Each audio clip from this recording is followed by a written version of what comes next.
Hey everybody, Zoe FPV here with another live build. Today we're doing something really special that I'm looking forward to and have been preparing for a few days, if not a month or so now. We're going to be building one of my favorite frames, the Flying BeeRotor from California Quads. It's currently the setup that I use the most for 3D and something that I love flying. I currently have two of these things built out, and we're going to build out another one. So I thought, hey, let's do a live stream and invite you along for the journey of building one of my favorite setups. So without further ado, let's get to the workbench and get started. So we have here our ingredients for today. We have the Flying BeeRotor frame. You can get this at Pitch Yaw Roll for about $30 or California Quads for $60. I think it's on sale on Pitch Yaw Roll. We have the KISS V2 ESCs already pre-soldered. We have 65 millimeters on the 16 gauge ESC wire power leads, and then we have 120 millimeter on the ESC signal leads. We have the KISS V2 flight controller and PDB from Multi-Rotor Mania. That's a dying PDB. Can't get those anymore, people. Then we have my favorite, the Zoe 2010 2400 kV motors, specifically designed for 3D. These motors have a really nice spin-up time. They're not the smoothest. I mean, the biggest issue I've had with these motors is that sometimes the bearings are not as good as they could be. But when it works great, and these motors have still not been touched by any other manufacturer on the market. Then we have the Foxier Predator Mini and Immersion RC Tramp. Thank you, Foxier and Drones Magazine, for sending out the camera. And thank you, Immersion RC, for sending out that camera, or BTX. Then we have I believe an XSR, I don't know, micro FlySky receiver. The link down in the description. I don't know, I started using a micro receiver on my little Zappy 120 build. It works great, so I figured why not use it on something a little bit bigger. And finally, we have all of our nuts and bobs for the build. Yeah. So that kind of does it for the initial parts list. If you want to find a link, you can look in the description below in the video, and that'll tell you everything you need to know. But yeah, so getting into how we get into building this thing. The first thing we're going to want to do is set aside the electronics and start putting together the frame. So this frame is fairly light. I guess we can measure out the carbon fiber and the 3D pieces and find out exactly how heavy everything is on this setup. Since we're here, I might as well do it. And thank you all for joining me today on the live stream. I appreciate it. Normally I have chat turned on, but as I'm presenting and not taking questions so much or interacting with you as much on the stream, I'm doing it just me and you. I might turn on chat at the end of the stream to ask questions if you have any. So if you have questions, save them up for the end of the stream for the Q&A. We're going to turn this on. We're going to measure out our carbon fiber plates. So we have our bottom plate, we have our top plate, and then we have our main plate. It probably helped if that was on.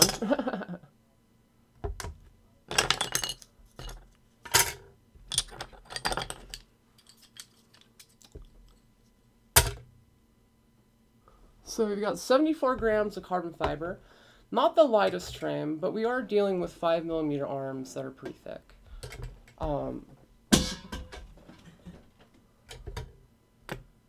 So take these off, put them back. Actually, we'll measure out the weight of that. And we have 13 grams in TPU. So it's pretty lightweight. We're dealing with about 100 grams or so for the frame and all the bolts. Yeah. So the biggest thing we're going to want to start with on the actual build itself is going to be the main plate. So we're going to need to attach the arms to the main plate. This is kind of tricky and takes a few, I don't know, seconds. We have these longer, I believe, 20mm bolts. These are going to be the outside bolts on the frame. Actually, make sure I get this right. So always the hardest part on this is lining up the first arm. And these arms are universal, so you can use them on any of them. You might just have to flip them over if they do not fit the first time. I want to say that's the right way, but I also think that might be the right way. Nope. Yeah, it's this way. It's only one way the bolt hole patterns will line up, which I guess is nice and makes it harder to screw this up inherently.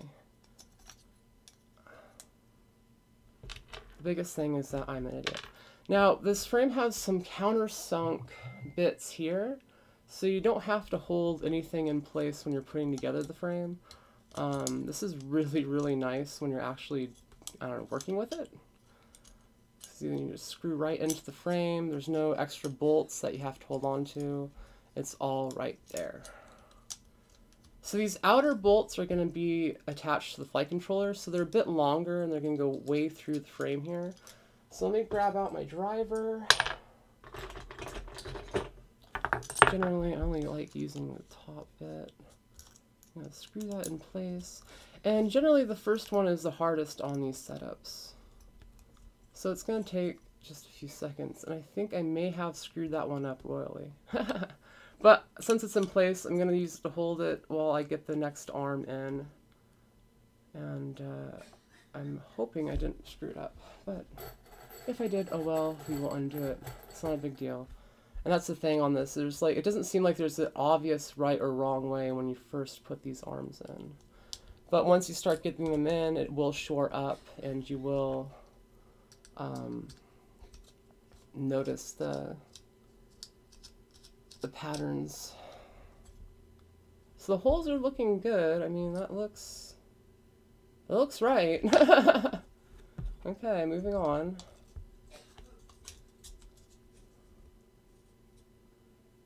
So this frame uses 5K carbon fiber. Generally, you see a 3K carbon fiber 12 used on a lot of frames. This stuff is a step above that. So just think about that in the price of the frame. I mean, the designer is essentially an industrial engineer from Google, and he spent, and he's also a really great pilot. He's one of the best in the United States too. So he designed this frame for his own racing, and he has won quite a few races and events with it. I found this last year at Maker's Fair, and he had a prototype of it with him, and I loved it. And I was like, dude, this thing looks perfect for 3D. It has a nice center of gravity, it looks durable, it looks very lightweight. It was everything I kind of wanted in a 3D setup at the time. And so I offered basically money to him to beta test his frame. And lo and behold, I fell in love with this thing. So that's the story about how I found this frame.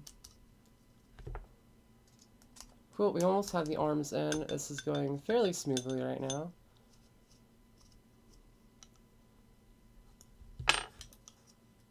Yeah, so we have, oh, used the wrong screw on that one. Need to use the longer 20mm screw. What am I, some sort of noob? What is this, like noob stuff today? It's not like I've built this frame several times. And I've rebuilt my original frame 3 times now. So I wasn't sure like what frame I wanted to fly with in 2018.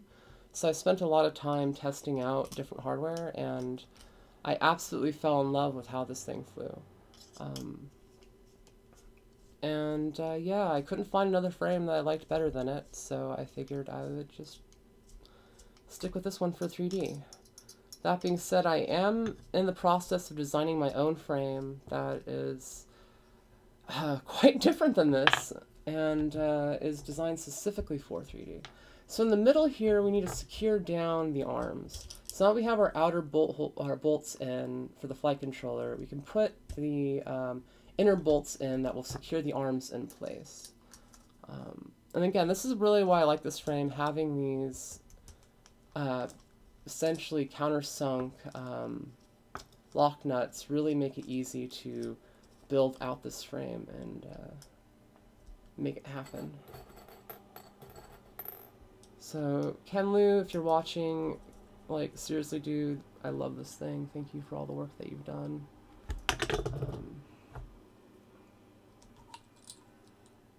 This build is a little finicky.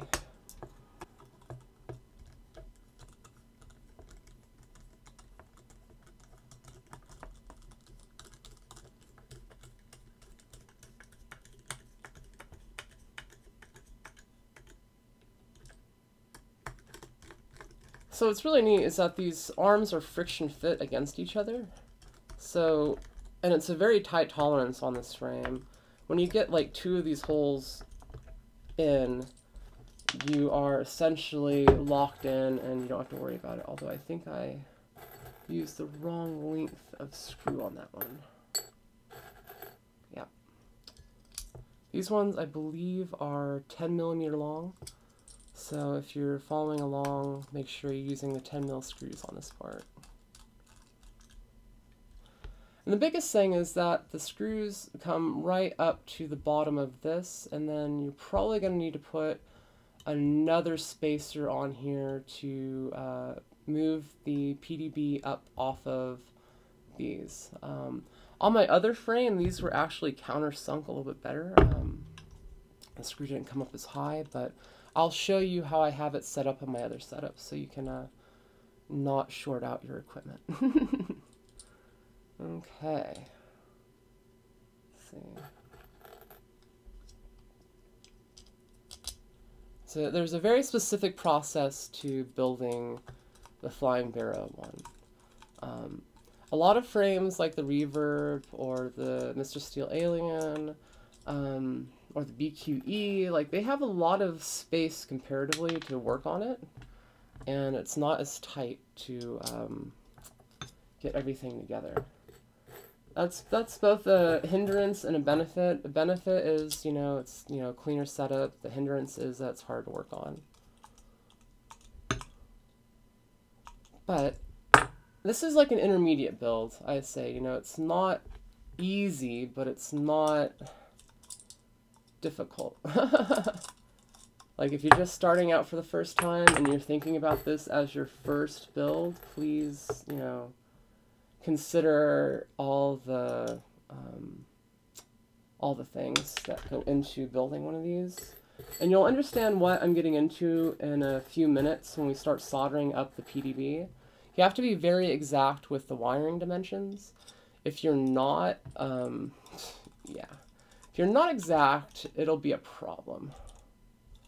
And you'll understand why. Because there's very low clearance on this frame when the actual stack is in. And getting the PDB and flight controller to fit within the stack with all the wiring around it and your VTX and receiver and all that good stuff is really difficult. So you need to really pay attention to how you do the wiring. You need to, literally every millimeter of wiring counts, and overlapping wires is a big deal. So you have to be kind of meticulous on how you build this thing. And yeah. So moving on, now that we have the frame basically together, we're going to move on to adding essentially our PDB and flight controller. So I already have the PDB basically ready to go here, and I have the flight controller with the bobbins already in place. These bobbins are a bit of a pain in the butt to work with sometimes, but they isolate the flight controller from the frame, so there's nothing directly connecting, as in like hardware, physical hardware connecting the frame to the flight controller. So the bobbin essentially is what's called as an air mount. So it mounts the flight controller essentially in air, completely off of the frame, and isolating the vibrations. And the way that works is by bending these little bobbins under pressure. And when they're bent like that, it adds tension to the bobbin and it keeps the flight controller steady. So you have a good mix of give and take and vibration absorption. So now that we have two, you're going to want to attach two of these just like this onto the frame, where they can bend back like so. And we're going to put this onto the frame first. I know it's a little weird, attaching the flight controller first to the frame, but these bobbins are really hard to work with, and I figure this is the easiest way to go about it. And you're going to push these bobbins down onto the frame. You can kind of see now more what I'm talking about with the air mount. And now we're going to put these bobbins onto the other side of the frame.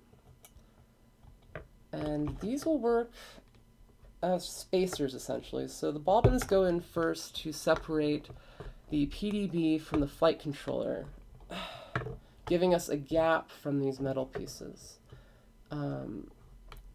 If you're worried about this and building it differently, you might end up putting extra spacers there to get them off, get the PDB up off of them, but this is the proper way of doing it, and it keeps them in place even if the lock nuts pop off mid-flight.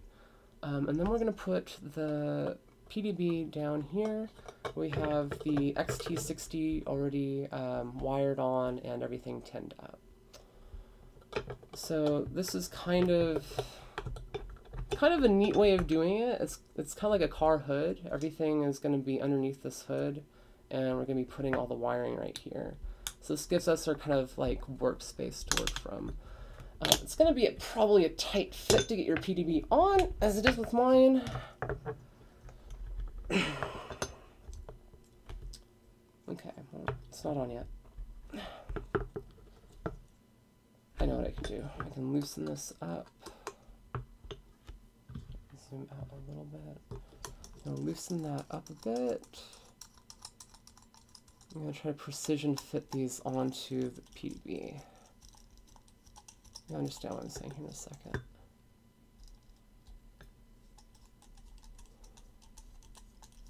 There we go. Okay, so we have one on.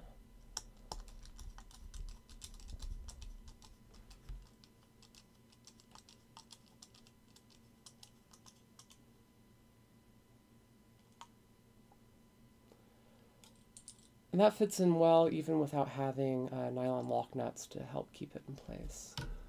I'm gonna make sure we get these back ones on all the way.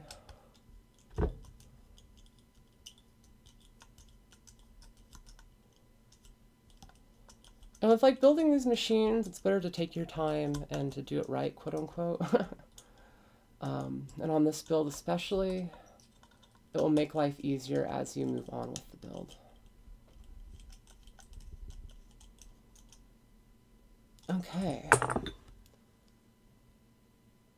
So now that we have our PDB and FC, the camera does not like me today.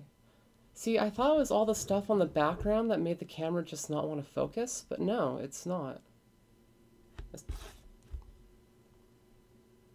Okay, camera. Well, moving on, we have our PDB and FC ready to go. And as you can see, it'll be moved over. Now, when we're ready to button up the build, we're going to use these bobbins and put them into place. But until we hit that point in time, we're not going to do that. And I just realized I actually screwed up a little bit previously, so I put the flight controller in sideways. So to fix that, I'm going to try to pop it out of these bobbins, and we're going to do this the old-fashioned way. The way that I did it when I first started, which was screwing it up massively. Why does that have to be so violent? Okay, so now that we have our frame, this is our front, this is our back. Put the front like that, so... And this is where I'm going to look really weird because this process is just... It's not fun. This process I really hate. Yeah, just double checking and making sure I'm not screwing this up. I actually hurt the flight controller a little bit when I did this originally.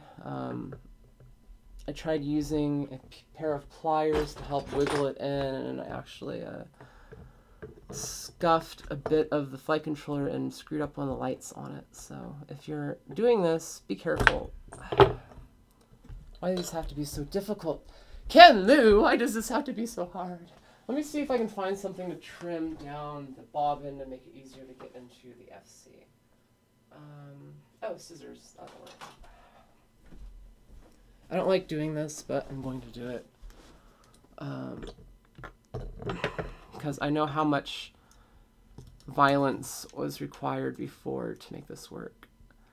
And it really depends on the bobbin. Some of them are better than others.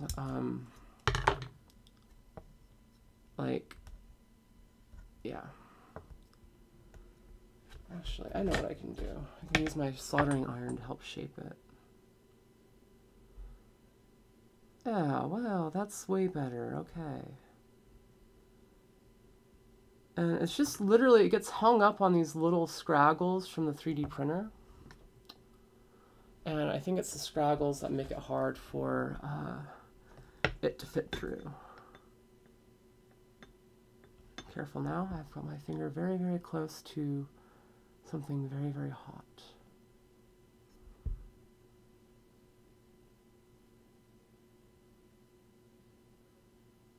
Now, I really like using a soldering iron to reshape TPU. It's kind of like a life hack. When your TPU is just not working for you, or you break it, or it shatters, you can basically glue it back together and reform it with some soldering iron lead. Ow. Why does this have to be so hard? See, this is why I wanted to do it before we got it into the frame, not after. Gosh dang it. Gosh dang it, can lose. Gosh dang it, can lose. Why is this so hard?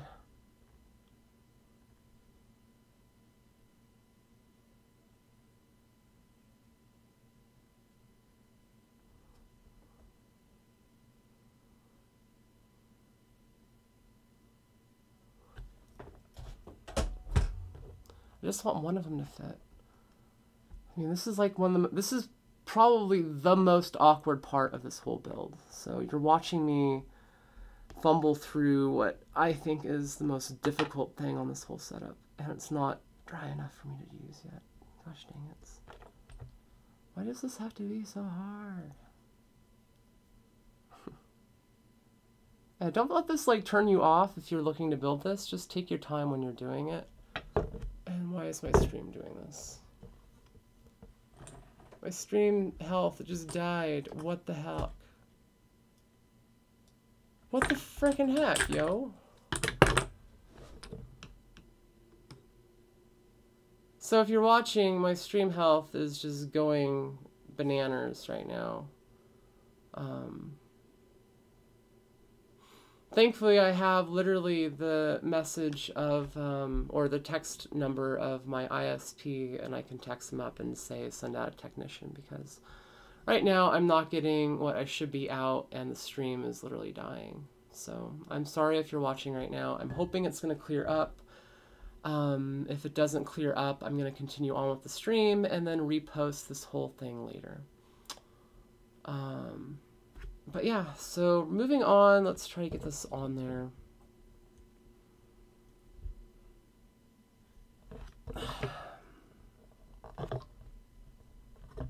Actually, I'm going to pause that.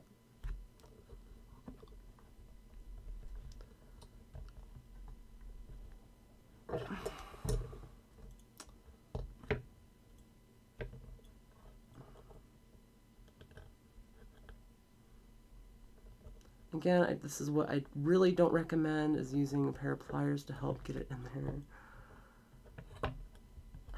It's probably best to squeeze it in. And another way, another trick that I totally forgot about, using a pair of tweezers and pushing it in from the bottom which is actually the ticket. I don't know why I didn't remember that.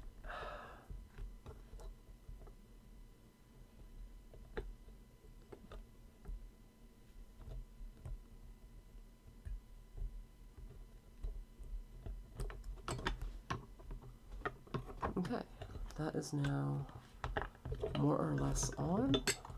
Yeah.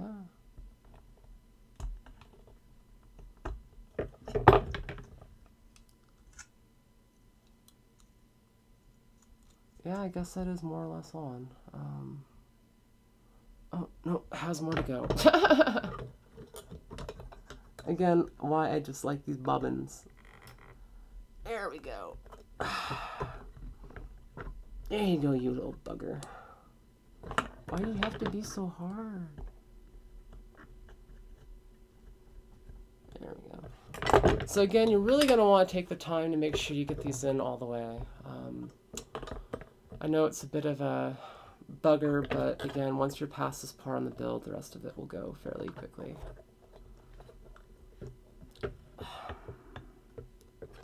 And now you're just watching me like fight with these things, and that's kind of funny. Just imagining like watching a newbie try to put together a quadcopter. I'm like, I'm not a newbie, I know what I'm doing. Sort of. Except these bobbins. I hate these bobbins. I mean, I love them, but I hate them. And the reason we use them is because hard mounting causes vibration getting into the flight controller, and that is hard to tune out.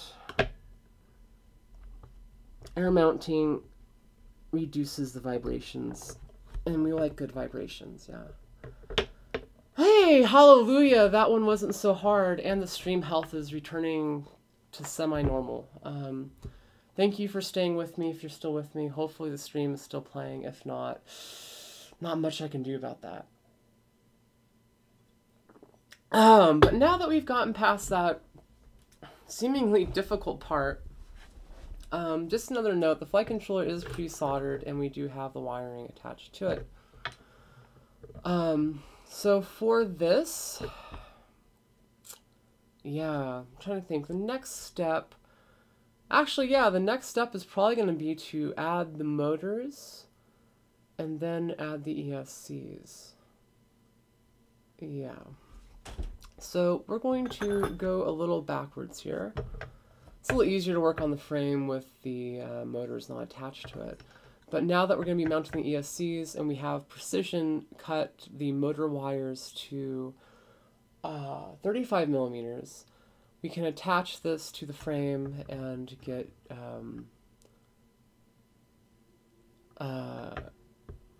yeah, so sorry, I was reading chat, like lost in thought.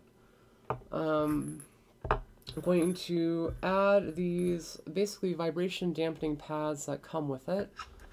These help, again, absorb vibration in the frame, so as we're flying, again, also, let's go over the theory of the vibration damping on this frame.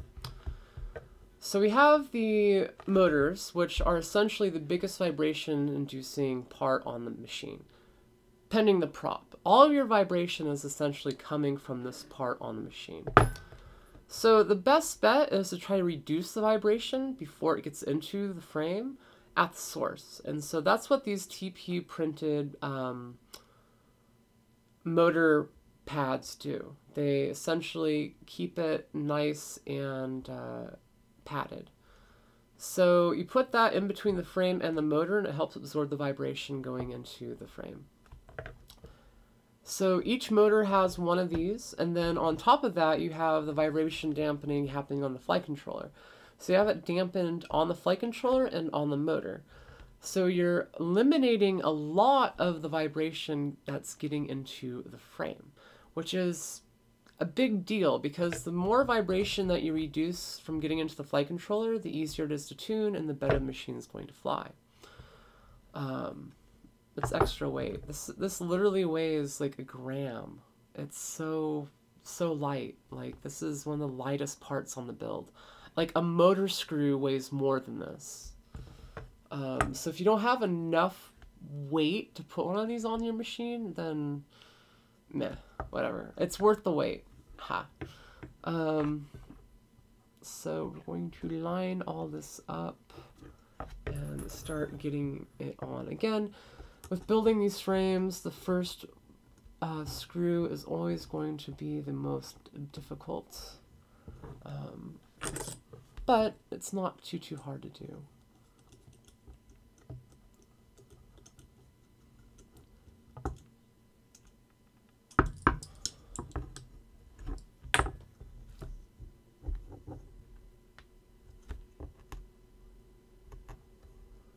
I actually think I'm going to turn chat on here in just a moment as I get further into the build, especially now because I'm basically putting motor screws on and I'm not doing anything Billy interesting. DFPV said, "Oh, okay, cool.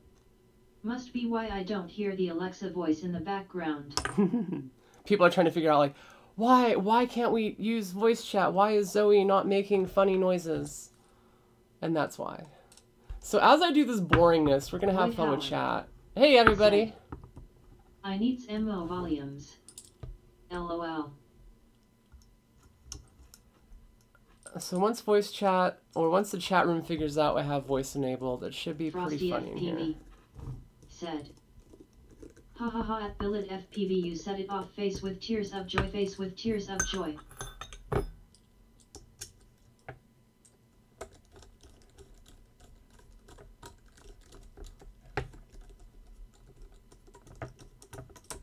Lloyd Howard said, "I think we distract her a bit."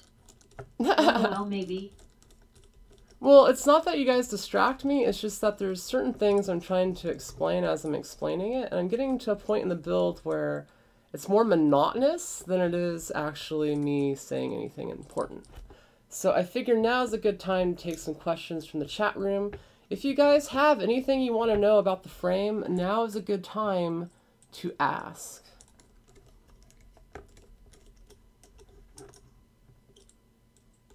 I'm just going to tighten these up real quick.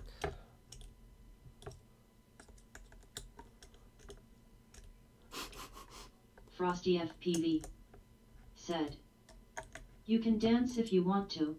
You can leave your friends behind, but if you don't dance, and if you don't dance, then you're no friend of mine." Alex Dalton Yeah. Said, "Have you heard about the IQ motor for 3D?" Yep. Those guys, that's actually going to be the next live build. So IQ motion control is going to be coming out to do a build with me. Billy DFPV said, "At Alex Dalton, those things look amazing." So if you want to tune into the next build in 2 weeks, I'm going to be having another live build with the IQ motion control motors and ESCs using a Helix spring flight controller and my friend Liberimo's 3D setup frame that he has. Ika's DIYRC said, "Would recommend this frame for freestyle, or is it more of a race/speed frame?" It's both. This thing is built for racing and I use it for freestyle. Zoe FPV, hi. Thanks for the live stream. Is it possible to use that KISS flight controller in a 3-inch build? Depending on the 3-inch. Said, "At Zoe FPV, how excited are you about FPV in general this year?" Kind of excited. Wax fire. I wish I was more excited. "Keep it up, love the cooking build with Zoe, and you seem to be really proficient with this setup." Alex Dalton said, "That would be really cool."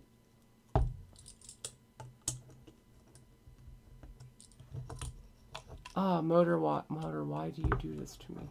Why do you gotta be difficult? Why does this have to be difficult?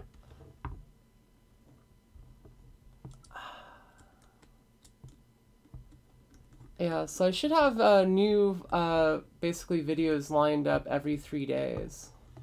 So if you're tuning in, I've got a whole schedule of shows basically ready to go for the next 2 weeks. Frosty FPV said, "Boom goes the dynamite." Frosty FPV said, "Loving the stream at Zoe FPV."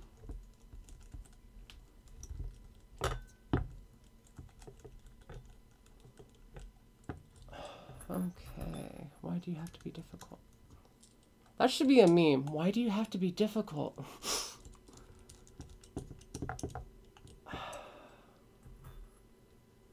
This process is pretty relaxing once you really get into it. And we're saving a lot of time today by having everything pre-soldered and pre-tinned. So, yeah. And thank you all for tuning in and watching. I am having actually quite a lot of fun today. This is quite enjoyable. FPV If I can just get this to fit. I forgot what frame this was. White frowning face. This is the Flying Bear 01 from California Quads, designed by Ken Liu. It's out of the Bay Area. Why does this not want to go in?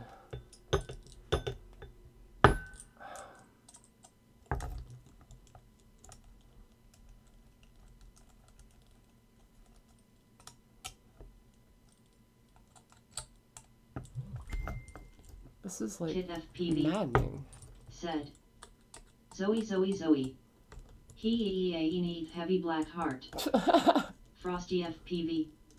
Said. Gracias. I may build one soon. Yeah, I mean the frame's only like 30 bucks right now on Pitchsaw Roll. 60 bucks on California Quads. Again, 5K carbon fiber. It's really high quality. Lloyd Howard said, "Hey, good afternoon at Kit FPV."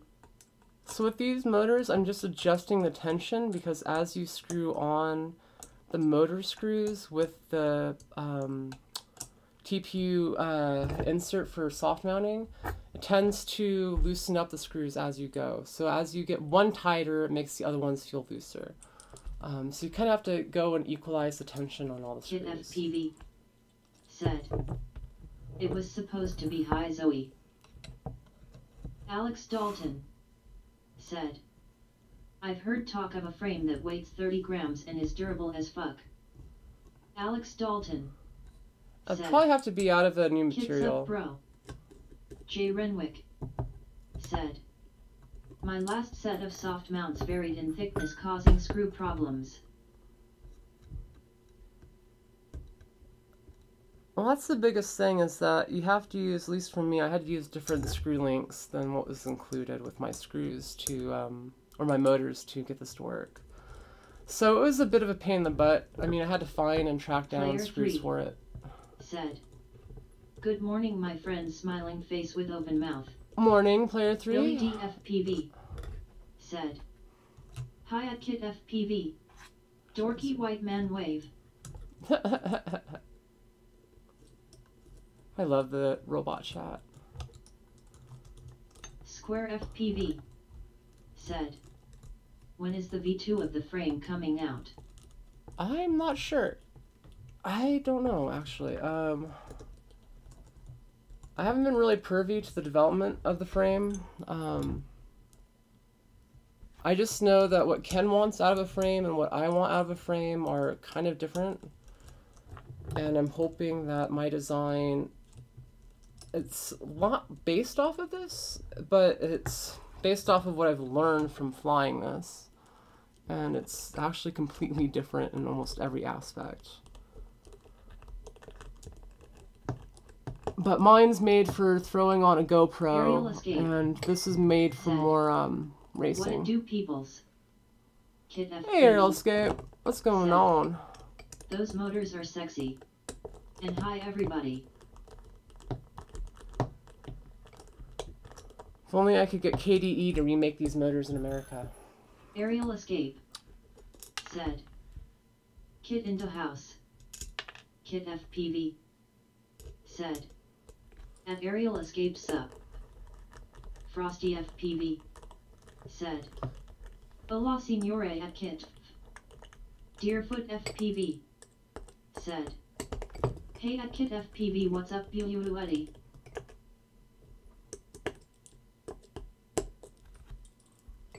Oh, that.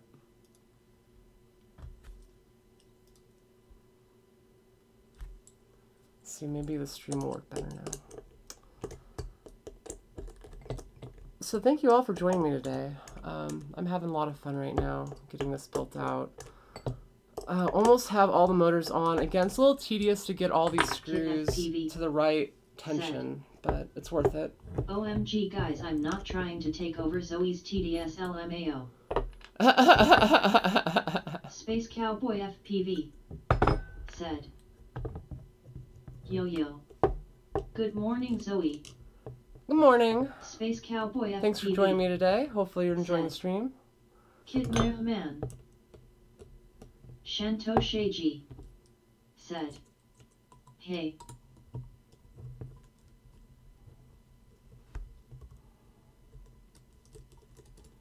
Aerial Escape said. I am your robot voice.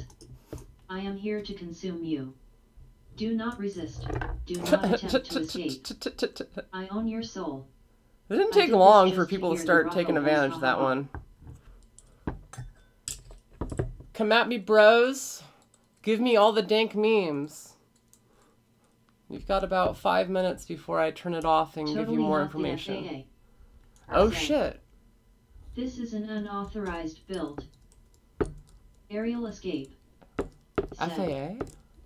Ha ha ha ha. Kit FPV said. LMFAO. What the heck? FAA, what's Shanto going on? Sheiji said. LOL. Ryan Zimmerman said. RAR XD. Frosty FPV said. Who's that FAA guy? Zoe, Steel hit me up with a trick for the FC bobbins if it'll work with that. Gotta cut RC fuel line and use them as soft mounts. Mad Mark. RC fuel line. Oh, said. that thing, yeah. Giggity. Frosty FPV said. At totally not the fact you're an unauthorized build. Ian Walker said. Hello all from the sunny UK. Totally not the FAA said. Unauthorized you are ruining build. all the hobbies. What is he going on about? C. Punk Swartzweiss said. Totally not the FAA. Good evening from Austria. Mad Mark. Who's this totally not the said. FAA guy? IP. Hip hip hip SA. Space Cowboy FPV said. Who's happy Tom Smith is dropping content again? I'm super What happy. the weirdo. 420. Shanto Sheiji said. Hey Zoe wishes from Team DRK. Kit FPV. Hey, thanks for the little wishes. Said. My sprinkler goes like this. God damn it, comes Kit. back like on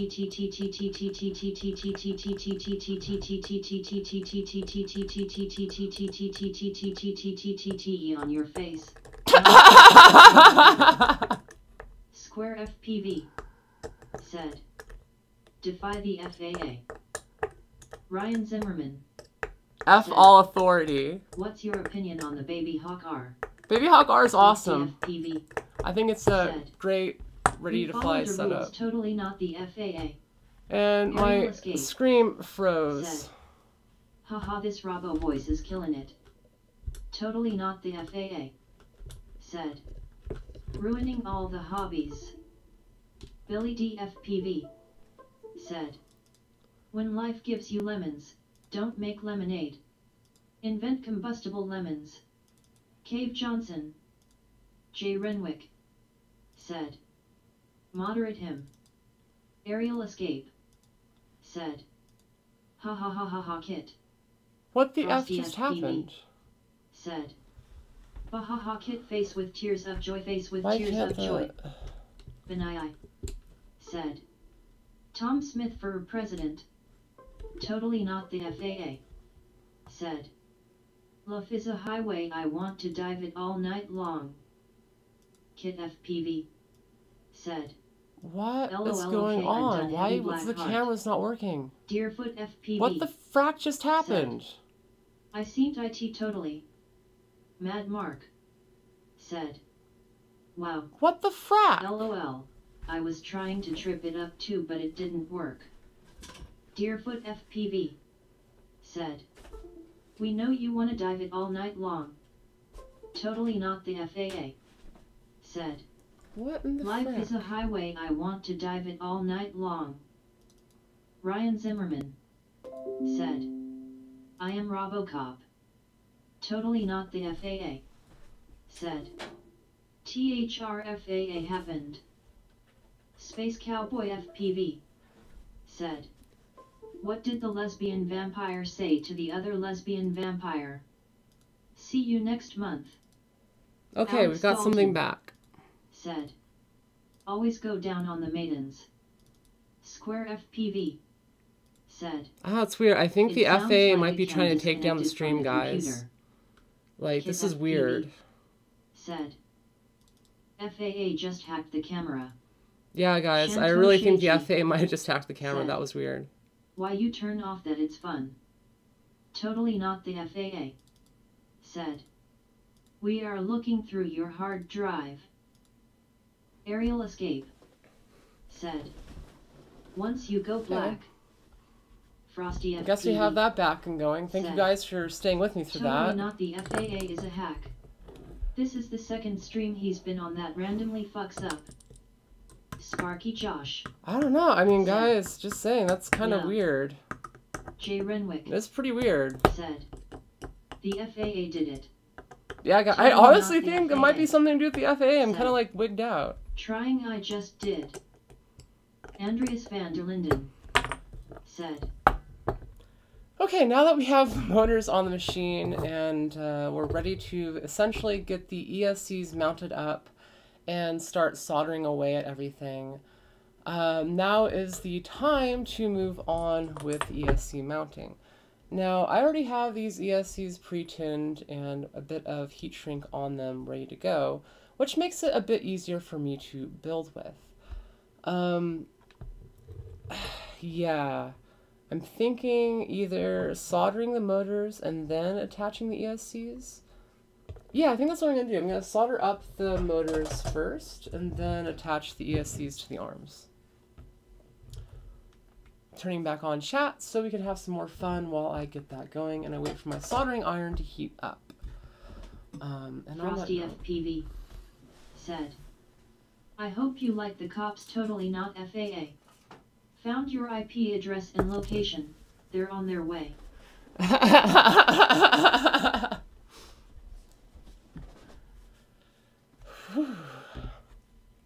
FAA totally didn't do it, guys. PYR088 Zach.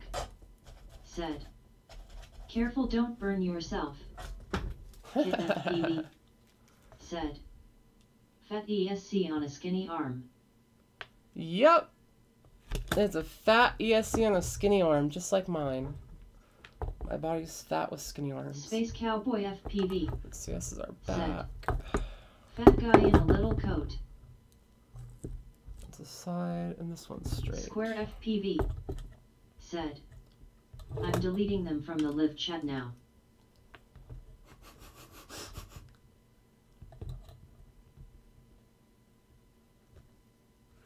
Kid FPV. Said. Me too. Billy D FPV. Said. Okay, I got At one Kid ESC FPV on. totally heard that in Chris Farley's voice.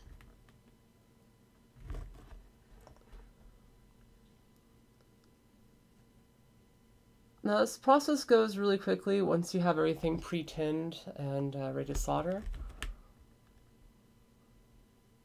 Totally not the FAA. Said. Still back there? Thanks for helping infiltrate the FPV community. Frosty, would you like cash, heck, or direct deposit? Shanto Sheiji. Said. Zoe, make it fast. It's time to sleep. FPV. We should actually be done here Said. in just about Why less don't than an you hour. use 4-in-1 ESCs? Kit FPV. I really wish Kiss had a Said. proper 4-in-1 setup. Frosty is not a champion of friendship. So on this ESC, I already know the direction that I need the motor wire to be attached to. So I'm going to flip it on this and have them be crisscrossed. That way we don't have to change the motor direction later on in the build. Space Cowboy FPV. Said. We know how FAA likes his it. Directly deposited in the rear of his bank. Frosty FPV. The memes, yo. Ooh. Aerial escape. Said. Got those 4-in-1 headed our way from Airbot. Heck Ryan yeah. Zimmerman. Said. Use SpeedX 4-in-1 32. Billy D FPV. Said. The typos are going hard in this chat. LOL. Oh, this is hard to do. I thought it would be easier. Okay. Totally not the FAA. Said. Anyone else doing anything illegal today? Kit FPV. Said.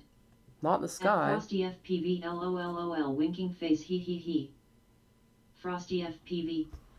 Said. Kit white frowning face I have nothing to do with the FAA. Shanto Sheiji. Said.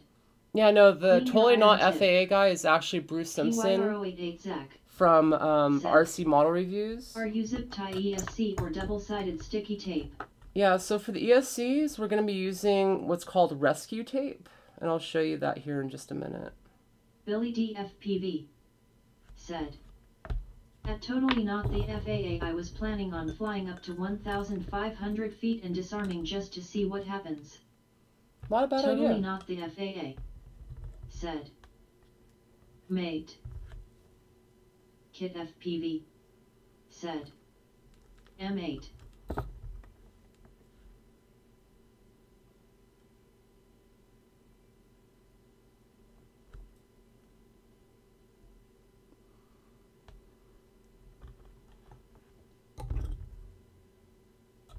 Frosty FPV. Said. Ha ha ha ha at Billet FPV. Shanto Sheiji. Said. Clean your iron tip that looks dirty. Square FPV. Said. Got him now. Alex Dalton. Said. It's a bit better. Duck and Tipo. Frosty FPV. Said. I'm a rhinestone cowboy. I'm a rhinestone cowboy. A choo-choo. With those old school memes.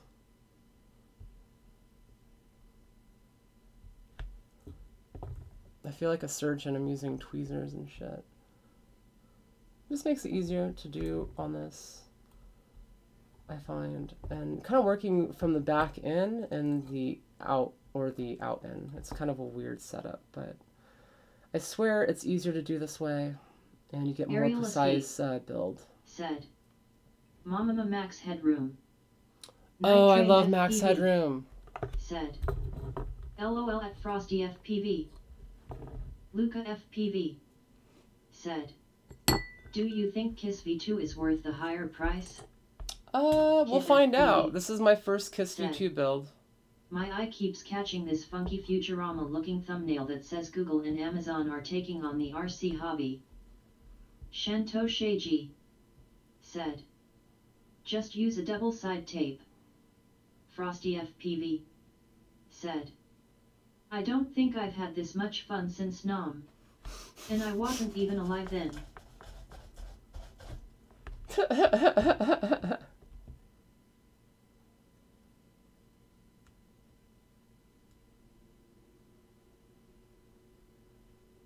Alex Dalton. A little bit on that. Said. Wanna be your derivative so I can be tangent to your curves. Some math jokes, yo. Jay Renwick. Said. Next build should be an FPV drone building robot. Replace the pilot with the robot builder. Dun dun dun! That'd be pretty cool. I'd watch that. I'd watch a drone be built and then catch on fire by a robot trying to put together. Okay, we've got our ESCs now soldered to the motors. Now we're going to attach them up to a Z frame. So I'm going to show you my favorite method of attaching ESCs to the frame, and essentially Frosty protecting FPV. them. Said. Dun dun dun. We have Billy rescue D tape. FPV. So rescue tape is a essentially, I don't know, high tensile strength, self-adhesive. So it insulates up to 8,000 volts, which I'm upset it's not over 9,000, but hey, 8,000 is good enough. And essentially you can wrap it around the entire arm, or you can do what I like to do is wrap it around the ESC and then wrap that part around the arm. And essentially with one piece of this, you can insulate the ESC from the flight or from the carbon fiber and attach it to the arm securely. I love this stuff. It's about $9 for a big roll of it. And this is my current roll of it. So if you're just getting in, what I'm going to do is show you how I essentially do this.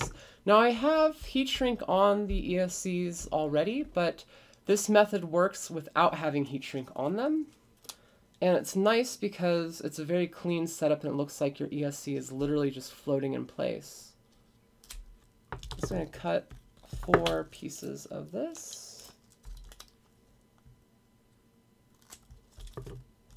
So each piece is going to be about 5 inches long, just to give us a little bit extra to work with.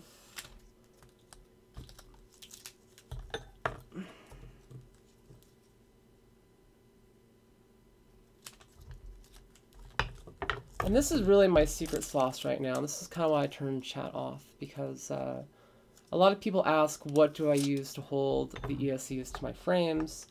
And this is actually really hard to find in stores. Like, I have to go all up and down looking for it. And most of the time it's in the plumbing department, not the electrical department. So if you're trying to find this stuff, it's, yeah. So what's unique about it is it's stretchy. It looks a lot like heat shrink, but it's a self-adhesive. So once you actually stick it, it sticks to itself, and it only sticks to itself. So there's no sticky stuff on either side of it. It doesn't leave residue on your electronics. And it basically acts as the perfect insulation between your frame and the ESC. So what I tend to do is I'll put a piece of it, I'll start underneath the ESC. I'll line it up to where I want. I'll pinch the ESC between it and the frame. I'll pull this over, and essentially I can start wrapping it around the ESC and the frame.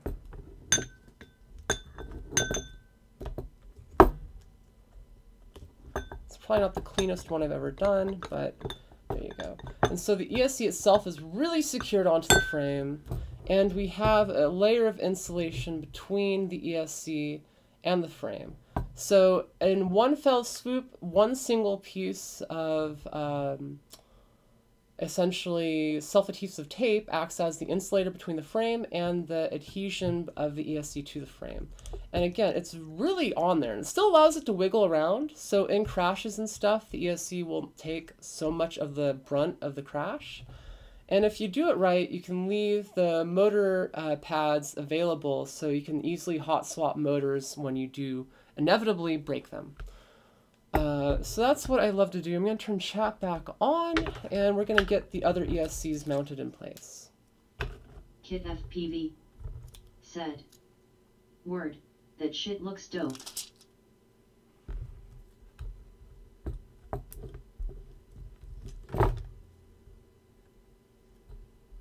The only bummer is that it's self-adhesive and it does stick to itself. So in this instance, I got the corner of it screwed up. And I can't get it unstuck. So I'm going to use the other end of it. FPV said, "I'm sorry, Zoe. I'm afraid I can't do that."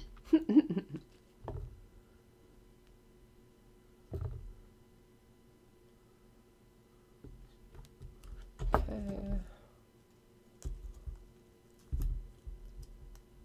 Space Cowboy FPV said, "What are you doing, Dave?"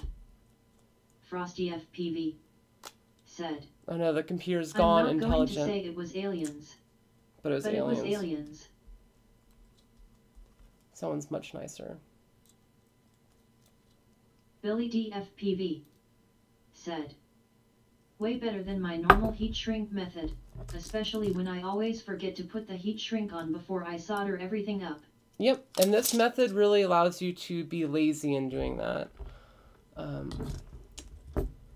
And actually it's kind of nice because if you need to work on the ESC and get to these other pads, you can cut it off and essentially do the work you need to do and then put on a fresh piece of rescue tape over it. So it's seriously, it's so much better than heat shrink. It's so much better. It is more expensive, but it really makes working on these things a lot easier. Kit FPV said, I fucking love it. Boxhead Chico said, I love rescue tape. I also make O-ring with it.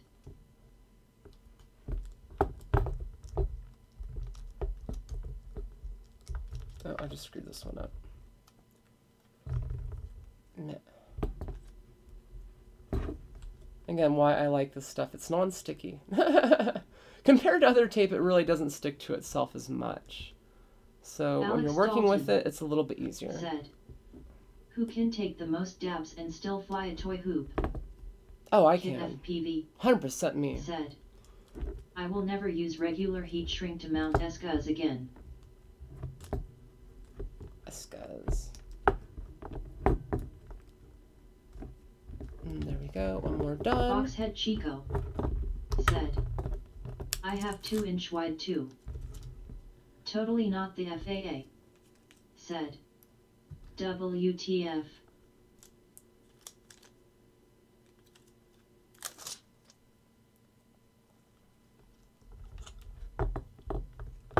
Now we're starting to get like Totally just not massive, the FAA. massive wires here that we're going to have Said, to get down and I want to fix. dive it all night long.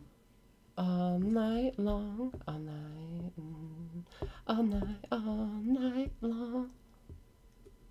I can't sing every Billy day. DFPV said, what motors are those? They look like Suniski from here. They are the Jay Zoe Renwick 2010 said, 2400 I kV want motors. to wrap myself with it. I mean, rescue tape in a pinch could be used for a lot of things. It's kind of like one of those things like duct tape. Once you have it, you see a lot of uses for it everywhere. And rescue tape is right up there with dual lock and basically duct tape, in my opinion, as far as like useful stuff to have at the workbench. If you have not tried dual lock, go buy some dual lock. It's a lot better than Velcro. Shanto Shady Anyways, said, we have the build now all ready to be soldered together. We have the ESCs mounted, we have the motors ready to go. As you can see, it's much more of a precision fit. All of the motor wires are now really taut, and not too taut, but taut enough. And now we can mount the motor wires to the PDB. So what we're going to want to do right now is kind of remove some of this mess. You're going to want to take all of our signal wires and kind of route them to the side. And go like that. Let's see, where are my signal wires at? Just kind of moving them underneath the frame, getting them out of the way. So we really don't want to work on them quite yet. We have to get the PDB wired up, and this part is really where all the precision time taking takes place. Like, you don't want to rush this part because you could have wires that overlap too much and cause a bit of a gap in the frame or whatever. Okay, now that we have the wires underneath, I wish I had a piece of tape to hold it all together, but I don't think I need it. Now we just have our core bundle of wires to deal with. Now, I left these long for a reason, so we could essentially adjust them and cut them to length and solder them as needed. You really want to cut everything to length on this build because it's a really tight setup, like I said before. I'm trying to make that really apparent so people take the added precaution to really take your time when building this. So I'm going to start in the back. And I'm going to start basically finding the links that we have. And your PDB is going to be different than this one, I'm sure, so you're going to have to mount it differently. But I'm going to cut need to get a new pair of these. That one is cut to length. Oh wow, this PDB is great. I don't think there's going to be really any overlapping. Wow, okay. Thank you, MRM, for making an amazing PDB that we can't buy anymore. This is literally the perfect PDB that I've been looking for forever, and now that they're basically out of business, I can't buy it. Now that I want it, I can't get it. That's a Will Ferrell reference. Okay.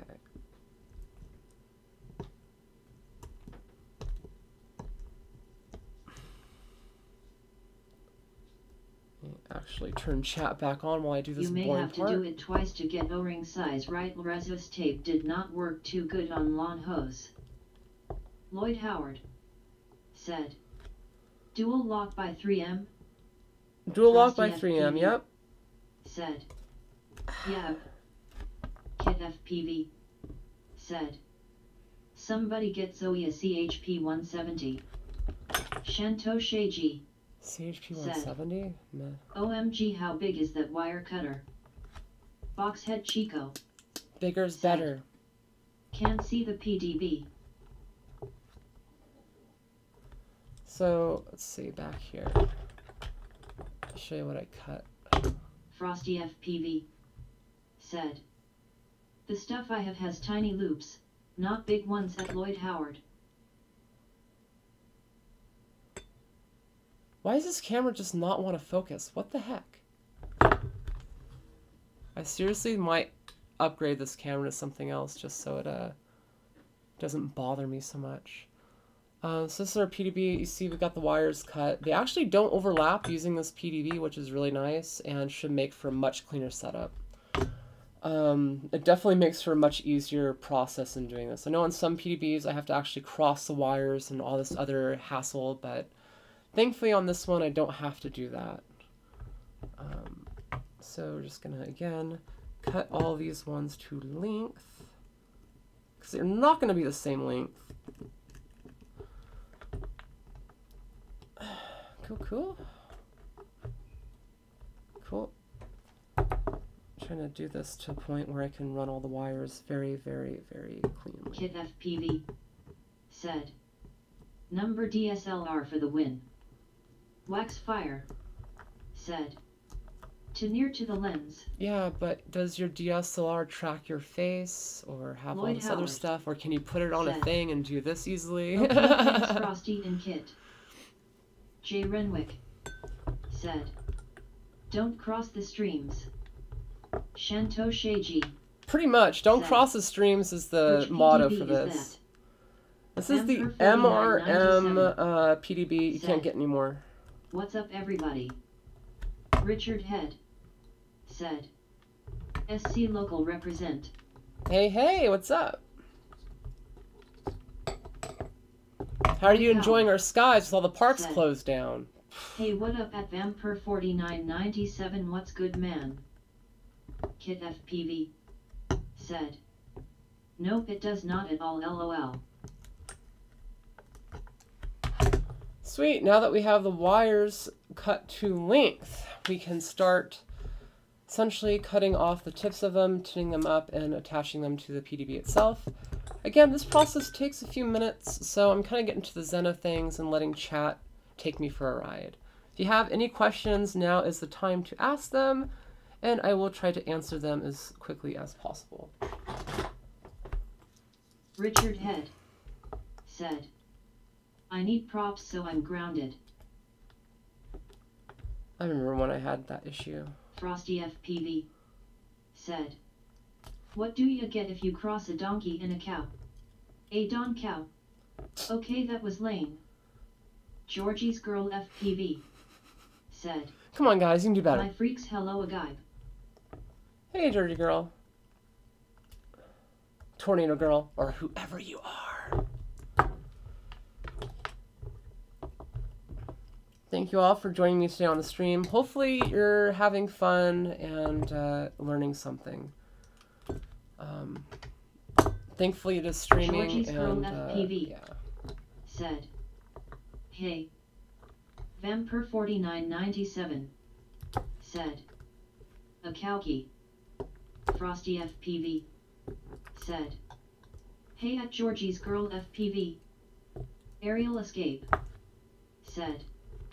What did the farmer who lost his cow say? Where's my cow? Moo? Georgie's Girl FPV said.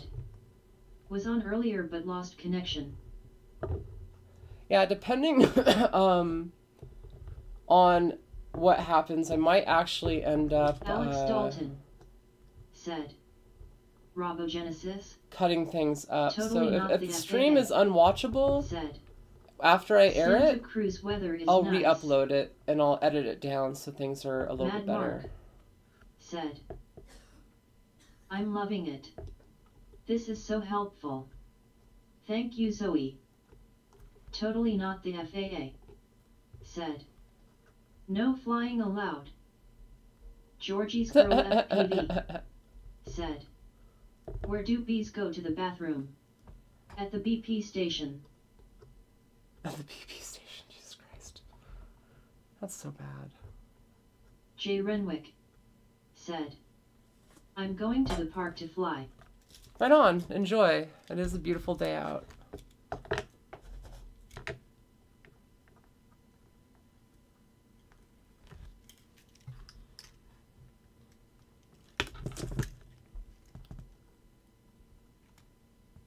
So I'm just going to tin up these ESC wires and get them ready to solder essentially to our PDB.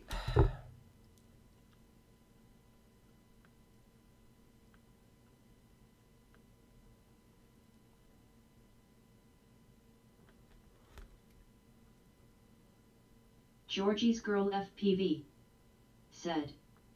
Totally not Tony, how are you?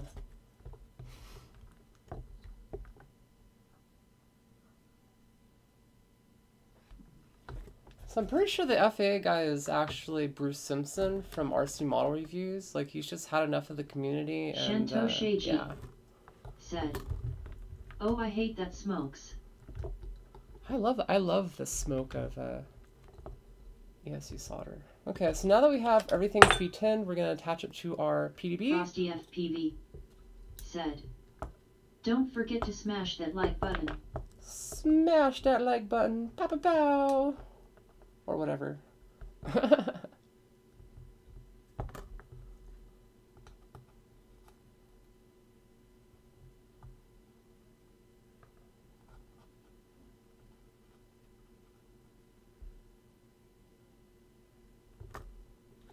Okay, that's one connection.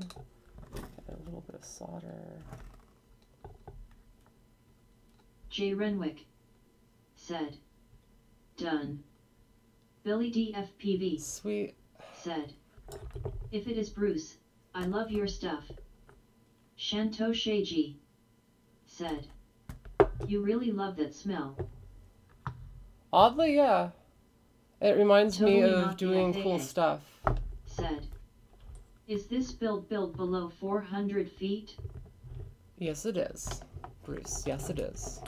I mean, I don't know why Bruce Simpson would want to be like that. Georgie's Girl But, FPV I mean, I can understand. Like, he's just had enough of the industry Tony, shit. my quad flew fine with the ESC, not REFL Ashton original firmware. Kit FPV said. What temp Zoe? Lloyd 420. Howard said. Beautiful solder joints Zoe. Thank you. Frosty FPV said. Ha ha ha, can you go blind from solder smoke in your eye? Georgie's Girl FPV said. Also with one motor with different kV. Alex Dalton said. Johnny FPV Aerial Escape said. Can't say I blame him. Mad Mark said. At totally not the FAA are used jet? If so, I made a cool meme of you. It's in my Mad Mark's big FPV adventure. So you we got our twice. line up there. I used Adobe After Effects. LOL smiling face with open mouth. Kit FPV said. Cool. Celsius or Fahrenheit? Alex Dalton Cool. said. On the real, solder smoke to the eye is fucked. Cool, now that we have that set up, we have everything we need to start attaching the front. Said.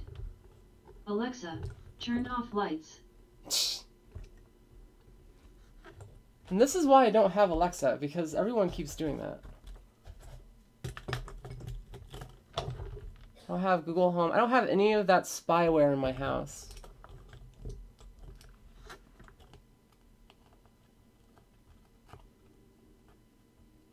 Kit FPV said. Damn you at Billy D FPV. Billy D FPV said. Smiling face with open mouth. J Renwick said. Didn't work. Frosty FPV said. Hey knock knock. Frosty FPV said. Ow, hot. Who's there? Alex Dalton said.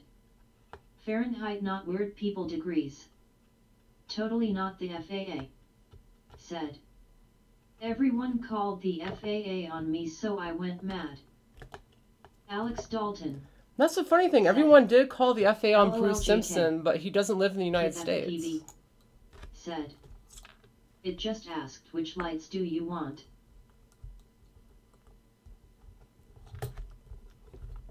Someone's Alexa or Google Home or whatever just did actually trigger.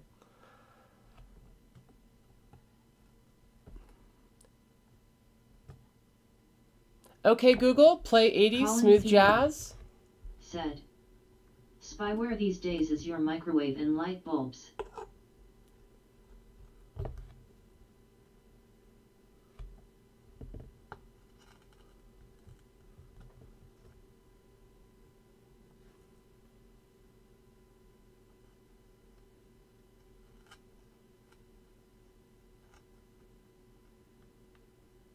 Shanto Sheiji said. Turning off the light. J Renwick said. Nice. Richard Head we should have said.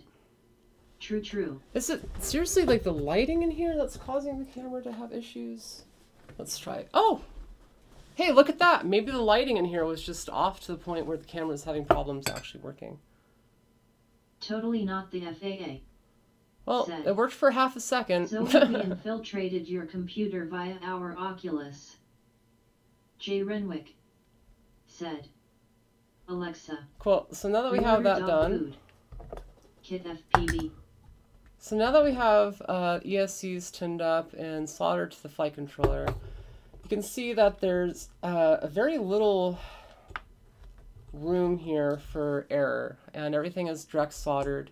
You're trying to minimize the amount of space that the wires are going out over here. This is where you're going to put your VTX and receiver, so make sure the space has as much room as possible to shove stuff into. And again, this is where the wiring overlapping makes a big difference. Yeah, so now that we have that in, we're going to actually attach the PDB to the flight controller now that everything is soldered in and together. And we can move on with the build. So I'm going to add some nylon standoffs right here. Hopefully you're enjoying the stream. Hit that like button, subscribe, comment, all those good things that you do. It helps me rank up in the Googles. Although, that being said, I'm just glad you're here watching and enjoying this with me. So hopefully you're finding something from this. This is kind of like, this is how I build a very tight setup. So even if you're not building a Flying Bear 01, I think you're potentially going to learn something from this. That's kind of why I keep doing these build videos. Even if you don't have this frame, you're still going to learn how to work on this frame.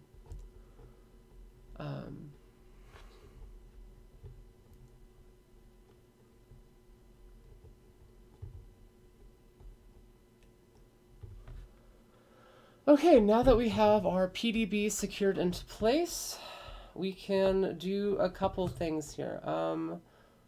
Let's see. think what I'm going to do is actually cut down the wiring for the flight controller here and solder up power to the flight controller. With the KISS V2, you can have direct power in from the battery to the flight controller. You don't have to have any filtering or anything like that to make it work. So again, we're going to cut down the wires. These wires I left about 70 millimeters. I'm probably going to cut them down to about 55. So on this PDB, again, I love it. It has everything exactly where I want it. Cutting these down to length so I can essentially pop open the flight controller in the future and essentially have like a hood of a car if I need to.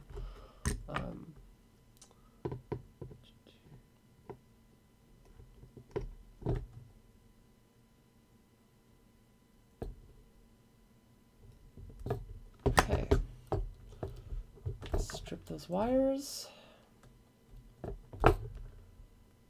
This is really where it pays off to have silicone wires when you're building. If you have the stiffer wires, they're going to transfer vibration up into your flight controller. So again, I highly recommend using silicone wires for this process. I know a lot of the times you get equipment that has wiring that's not silicone and you just roll with it. It definitely helps to invest in good wire.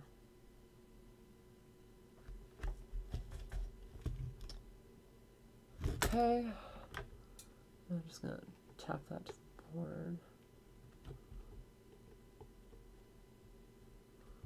Very simple and easy. And it's simple and easy when you pre-tin everything. If you don't pre-tin, you're going to have a bad time. Like, it's going to be a lot more difficult. Right on, now that we have the flight controllers wired up, we can start routing our ESC signal cables. Now with KISS V2, you have essentially all of the motor wiring up on, I believe, this side. So you have motor number 4. Let's see, I'm going to double check that I have this correct. Let's see. Or is it all on the... No. It's on this upper side. Okay, so you have motor number 1. Yeah. Double checking that I'm not being an idiot here. Motor number 1, 2, 3, and 4, which is the KISS layout for this setup. So wow, that's actually a really cool update. So on the original KISS V1, you had basically solder pads for some of the ESCs on the bottom. On this one, it's actually very logically laid out. You have the motors going directly to where they should be, so the wiring on this should be a lot cleaner than KISS V1. That's awesome. I've got to say, hands down, KISS, that's a great improvement on its own for V2, not alone all the hardware improvements they made.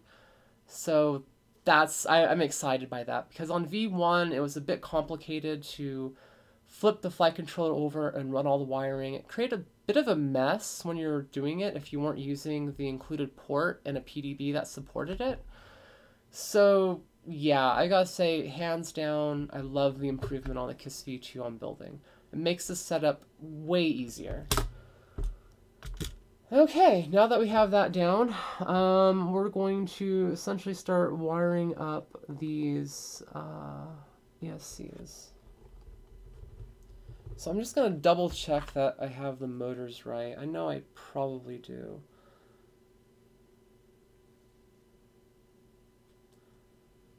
That's weird. I just got a message from the FAA.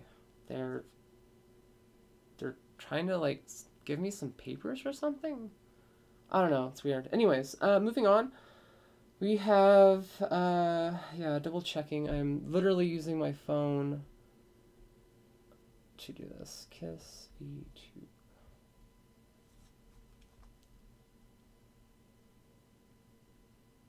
And the reason why I'm double checking is because I just built out some Betaflight builds and I keep getting the motor directions mixed up. KISS does motors by, I believe, like 1, 2, 3, 4. Let me actually get this. You have 1, 2, 3, 4 versus like 1, 2, 3, 4.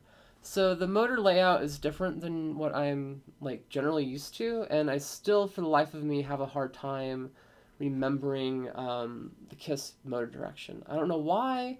I've built out so many machines with KISS, but yeah, I still keep forgetting the direction of the motors. But yeah. So, okay, we have 1, 2, 3, 4. Okay, that's exactly what it is. It's keep it simple, stupid. Again, owning up to the name KISS. So that's right on. This should make the build way easier than a V1 build. Giving peace sign. So I'm going to turn chat back on while I get this soldered up. And let's do a build montage.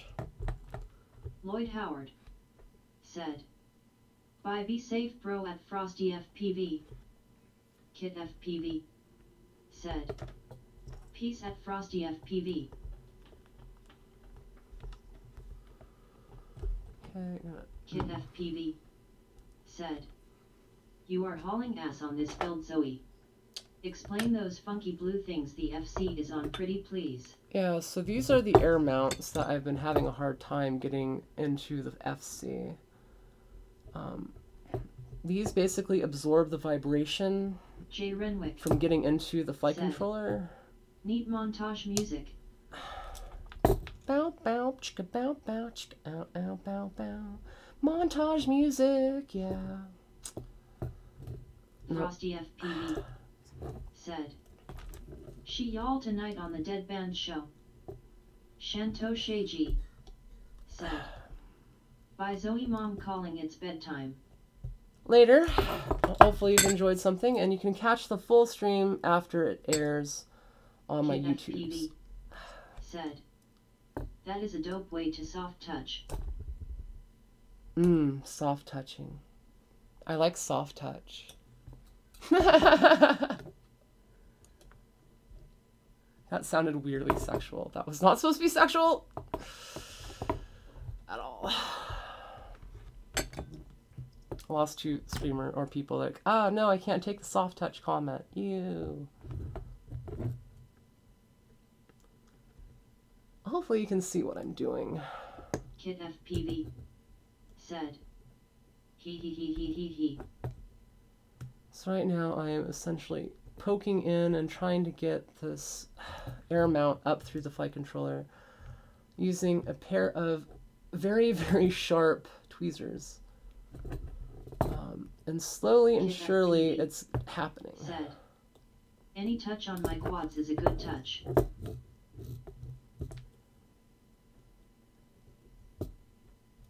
I feel like that would be like a rap song, like the quad touch. Vote yes in chat if you want to see a rap song about touching quadcopters. I'm actually looking to make an album of music for drones, just really stupid, funny songs. So the next one might be about the quad touch. Why? Because it's fun. Jay Renwick said, "Quad, yes, yes." Kit FPV said, Boom. There we go. That one is "You in. really gotta make a new rap song, Zoe." Cool, the flight controller is in, and it is nice and tight. So this is why I like the air mount. You have just enough flex in it, said, but not enough to cause "Hello, issue. everyone." So it's completely isolated, and that takes a lot of force to get to move like that. So it's, you know, it absorbs vibration. That's really why I like the air mounts. And you have nice room underneath the flight controller to run wires if you need to. Escape said, "Some guy did a rap for us when we were on the first season of Drone Trippin'." Alex Dalton said, I just have rapper friends that I hire. Yeah, the first rap video I produced, I was like, I want to make a rap video. And so I hired a guy to ghost produce it for me. Impressed. Like, I filmed everything, and I made the rap video itself, and actually did a lot of audio editing for the video itself, but the lyrics and the song and the singing was all a ghost rapper who I credited on the song. So yeah. I don't know, it was stupid and fun. If you haven't watched it, check out Drones and Things up on my channel. I'm sure you have. You'll probably see at the end of the video. Escape said, "That's awesome."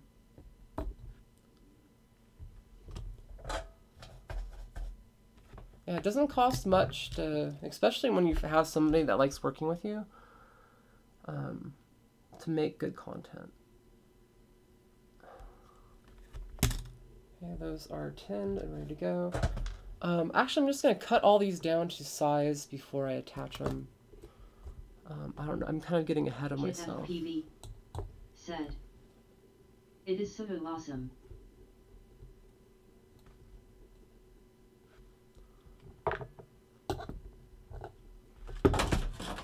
Uh-oh.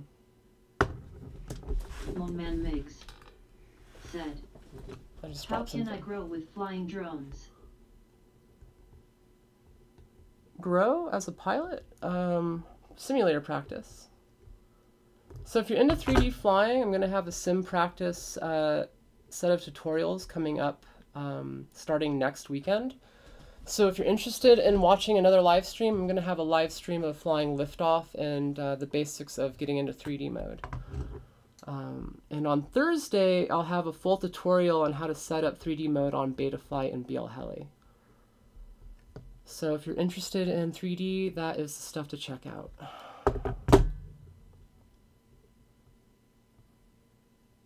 That's really tight wiring.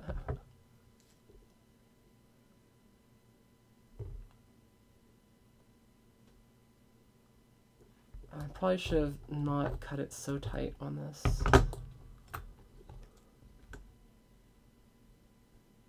That'll work. It'll work.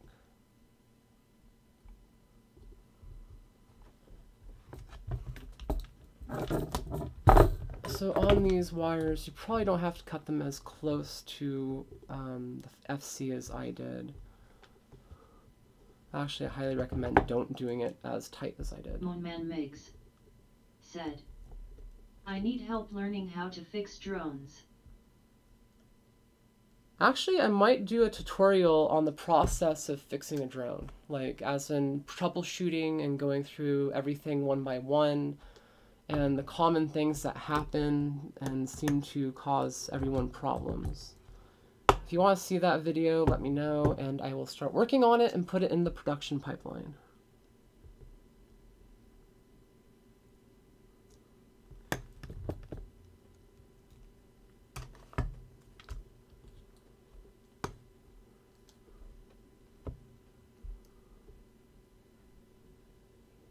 Lloyd Howard said, "Simple study Zoe FPV. LOL."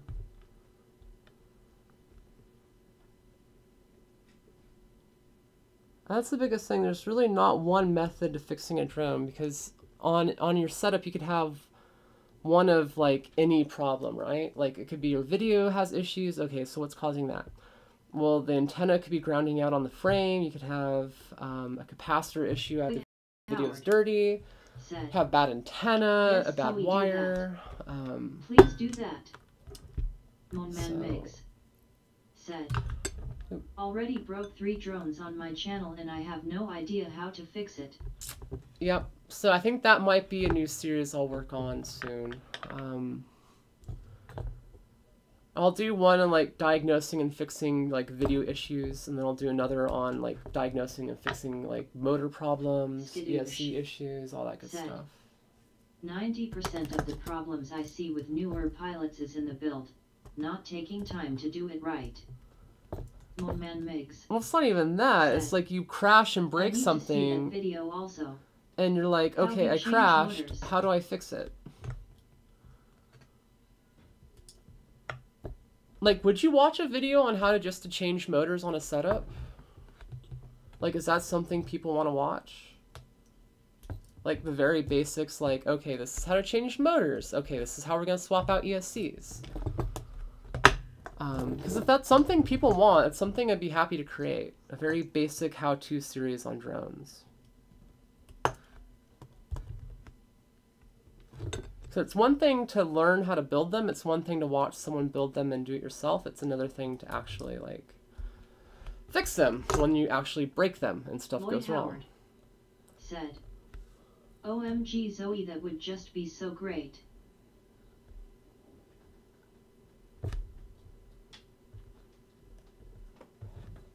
Okay, we're going to tin up these wires now that we have them cut to length.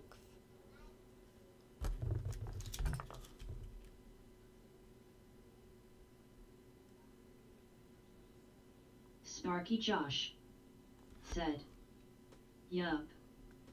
Lloyd Howard said, hell yeah.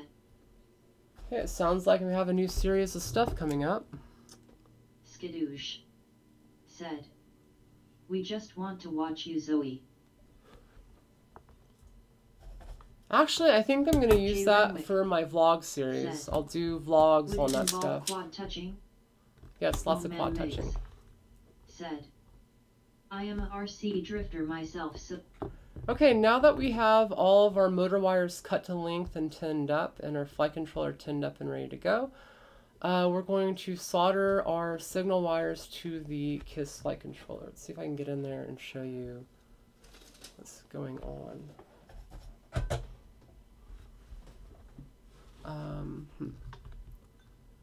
I'm really disappointed that this is having such a hard time focusing on the setup. What the fuck? What the fuck is going on?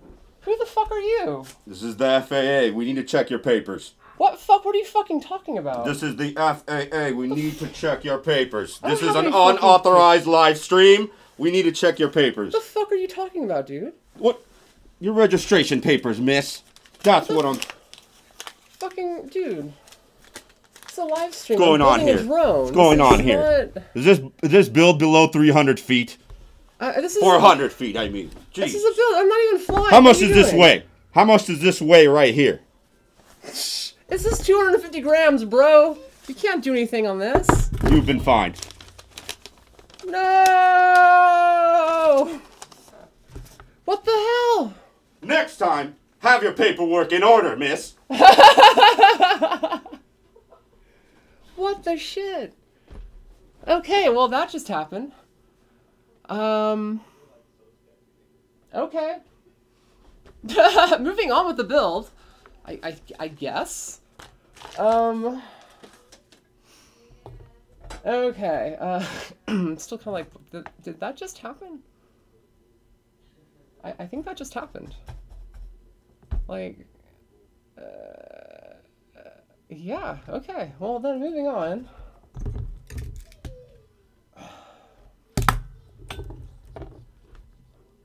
I guess the FAA wants to bring me down, yo. I'm flying quads over 250 grams.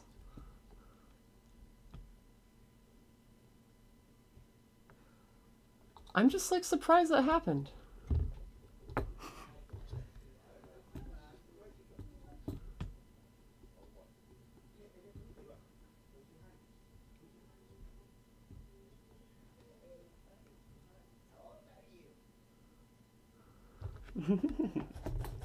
Okay, that was fun. I'm glad that's over. I'm gonna turn chat back on. Said, damn, had me going for a second.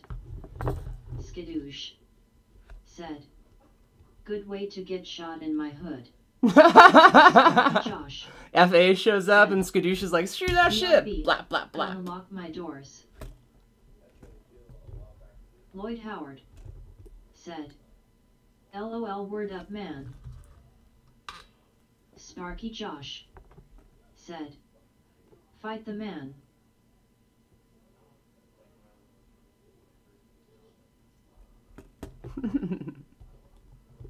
Mad Mark said, great intro for when you edit and re-upload. Jay Renwick said, hey, you already feel the re-edit and upload happening, right, guys? Like, you guys know things have gone off the rockers. Said, having fun is not illegal.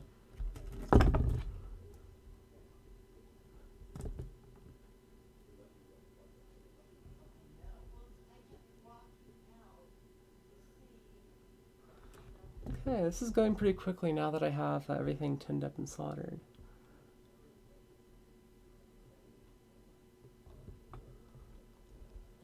As you can see, it's a very tight build, very clean. All the wiring mess that we had before is now essentially cleanly tucked away and direct soldered to where we want to go. It's really why I like this setup. There's less wiring, that means there's less weight, and that means a better build overall, and less potential to go wrong. So let's finish this up.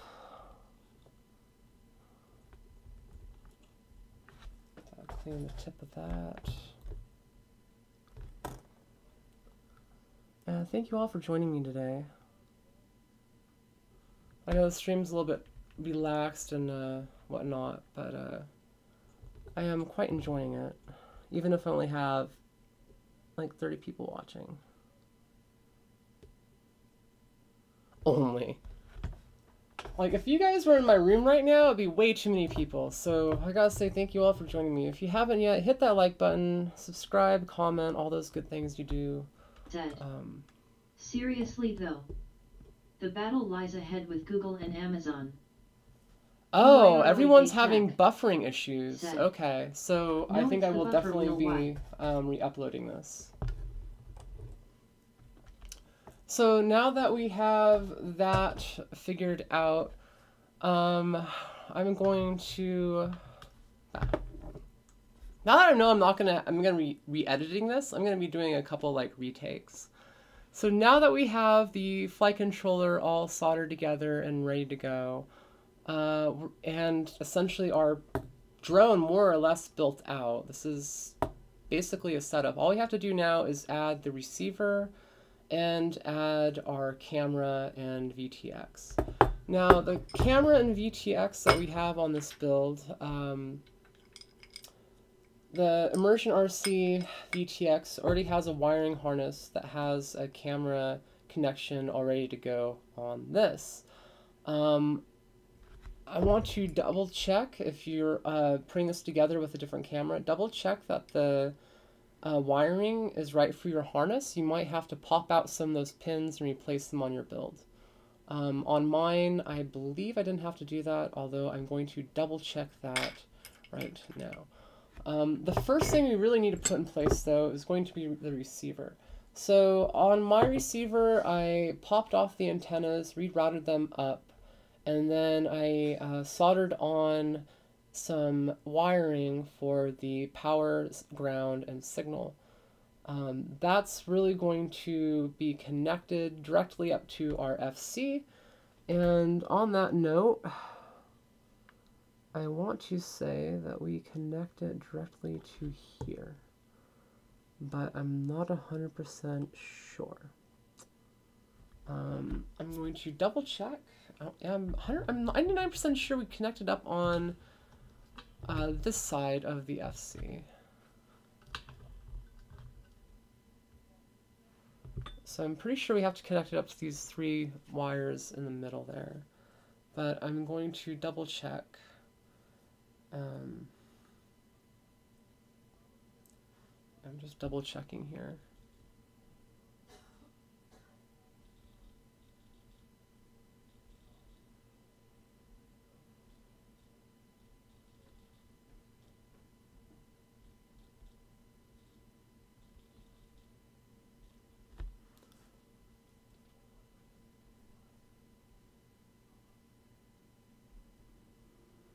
You're seeing everything upside down. That's super helpful, I know.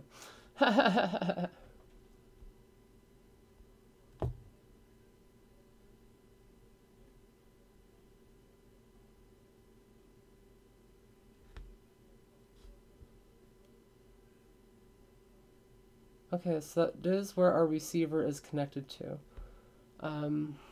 So just verifying here, we have our wiring harness. Oh, thank you so much, phone.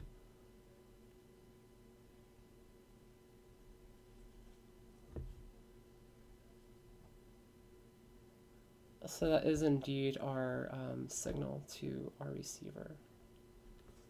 Right on. Now that I have that confirmed, I'm going to verify it. I actually think I'm going to run the wiring underneath the board. And before I do that, I'm going to add a bit of heat shrink onto this. So I already pre-cut a piece of heat shrink that has a slit cut out for the bind button and the antennas to pop through. So I'm just going to put my heat shrink up on through.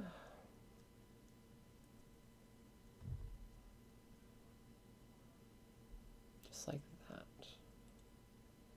I'm going to hit it with my handy dandy torch.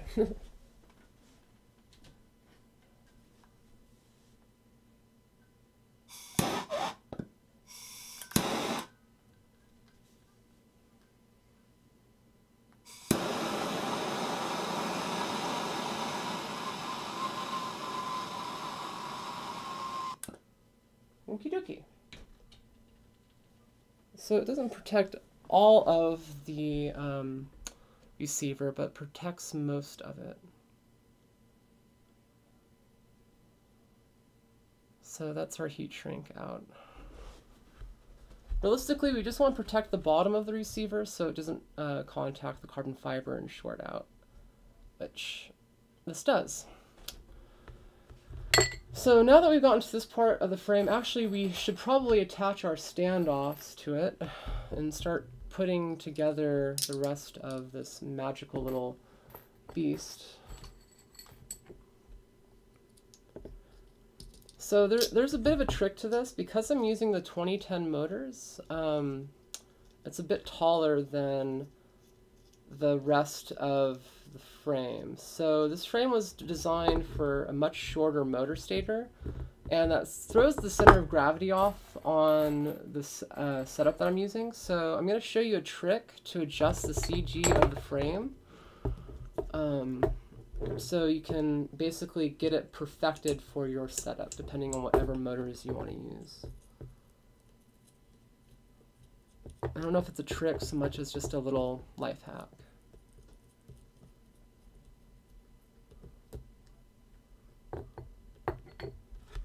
Okay, we got 2 of them attached, and this build is going fairly smoothly.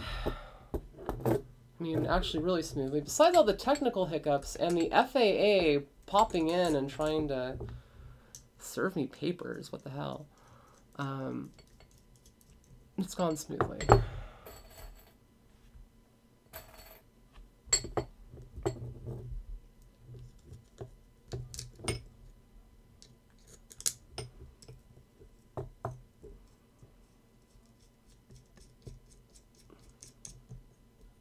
Yeah, this part's pretty monotonous, but it's pretty easy to get done. So now that we have those attached to the frame, we need to attach our back part. So this is what we're going to be attaching the antenna mount to and routing our receiver wires through. So on the back here of the frame, we're going to slide this over the standoffs. They will slide over. They will slide over the standoffs. Yeah. Okay. Now that that's done, let's see. We don't want to put this pod on just yet because we need to put the camera in it. And actually, let's do that right now. So let's get the camera attached. Or at least shoved up in there. So the Froxier Predator Mini has a bracket that you can put on it that'll make it fit a full-size camera setup if you don't have a setup that will fit the form factor that it comes in. Really nice camera so far. I've been testing this on my other 3D setup and I love it. So thank you Drones Magazine for sending this out, and thank you Froxier for letting me test it. I'm going to have a big camera review coming soon where I'll be testing Froxier and RunCam and Caddx against each other. Although it might not be the best comparison because their cameras are not all the same TVL, and I believe I could get the monster from here, which would be more comparable to some of the other cameras I'm using. Anyways, I'm blabbering on about something else I'm doing, and I need to be focusing on what I'm doing right now, which is to not screw up this build. Oh my gosh, why is this so difficult to get out? So I'm trying to take it out of here to essentially unscrew the lens. Let's see, can I do this? Yeah, I have an idea. So in order to get this canopy and camera in place, you have to unscrew the lens, which I did not do originally. So before you do this step, make sure you take the lens off. Okay, now that that part is done, I'm going to try to shift it into place. And right now the camera is upside down. How nifty.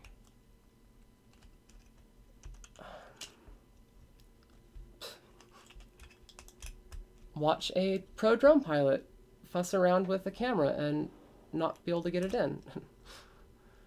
Okay, now that that is kind of in, right? Come on now. Come on, go in your home. It's a little fussy, but once it goes in place, it'll be happy. There we go.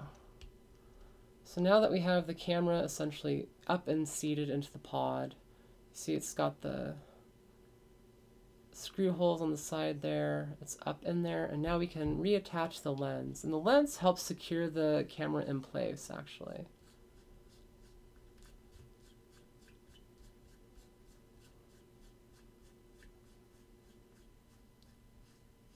I'm just screwing this back into place, and I noticed I screwed this up. So I'm going to have to essentially readjust the focus on this, but that's not a big deal.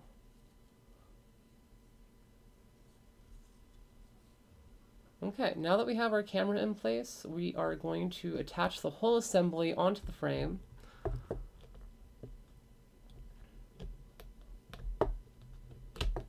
This part is a little difficult. So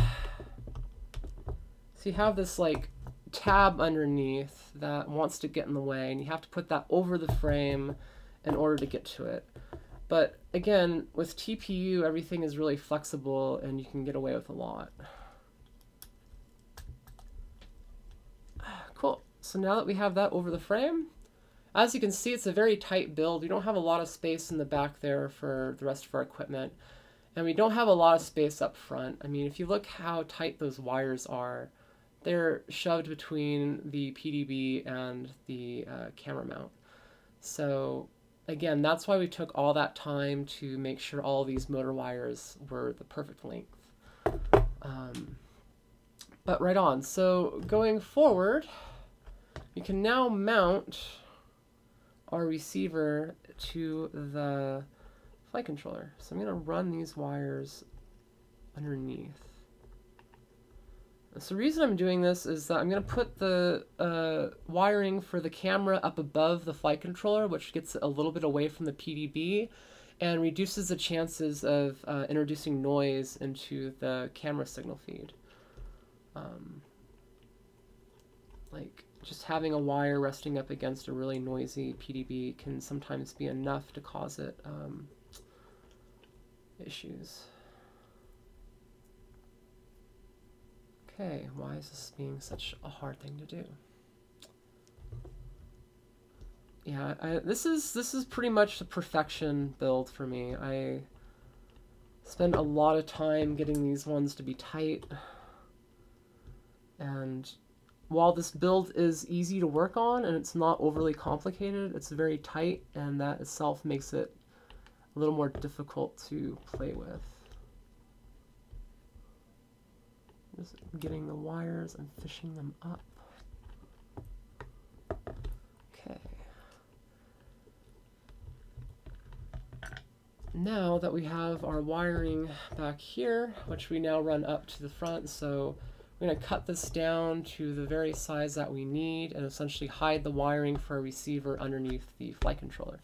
This also has the added benefit of the receiver being down below, so all the wiring will be much lower and not interfering with the flight controller. Again, a lot of thought has been put into this setup. But before we get those wires attached, we're going to use a couple zip ties and a couple pieces of heat shrink, and we're going to build out our antennas / antenna protectors. So we're going to run our antennas through the holes on the frame. So we have little holes back here.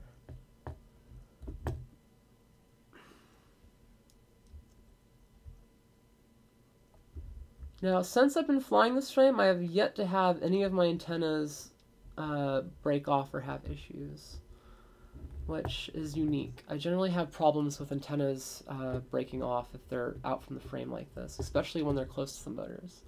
So you could leave it like this, which you'll have problems with. To secure these antennas and to make sure that they're not going to get up in the way of the motors, we're now going to feed a zip tie through those holes. The zip tie is going to act as a strengthener, so it's going to act as like the rod for our antenna to be attached to. I use this method on all of my antennas right now, and it seems to protect them really, really well. Alternatively, if you do this right, it will keep the antenna from being able to be ripped out of your machine because it's countersunk on the inside with the end of the zip tie. So to be able to pull out the antenna, it would have to pull and break the zip tie loose. So again, that's another reason why I like that. Make sure that I didn't screw up these little antenna connectors. Okay, that looks good. It looks good. It's happy. Happy little accidents. Okay, now that we have our basically our zip ties through, we're going to slide over a piece of heat shrink over the zip tie and antenna.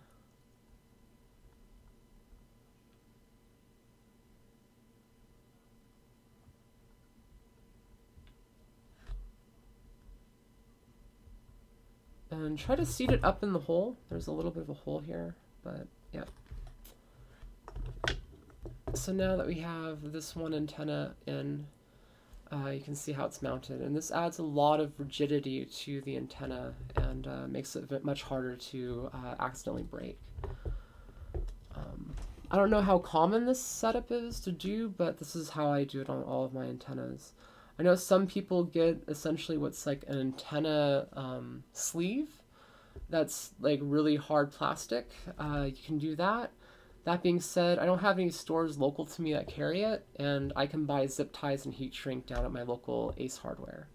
So that's kind of why I use this method. Okay, now that that's in, I'm going to use a basically a torch, so I'm going to zoom out here for a second, and you'll see how that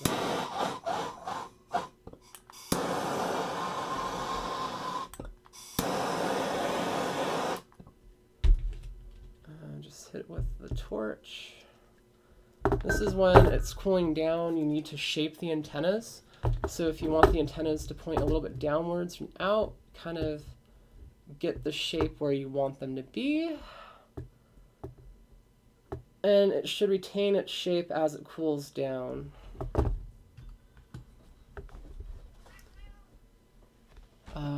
Now that the antennas are set, we're going to trim off the excess of the zip tie. Be careful if your antennas are sticking out from the ends to not clip off anything extra on your antennas. Like for instance, this one comes right to the very tip of the antenna and it sticks out for about a centimeter. So now that our antennas are made and our receiver is mounted, we're going to cut the receiver wires to length on the frame. Thank you for that. And then, yeah. So you have UART, 5 volt, and ground. So UART's going to be our white wire. Yep.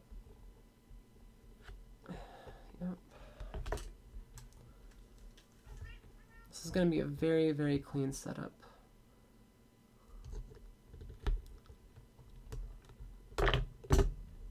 Cool. And we have ground on the end, so I'm going to do 5-volt first.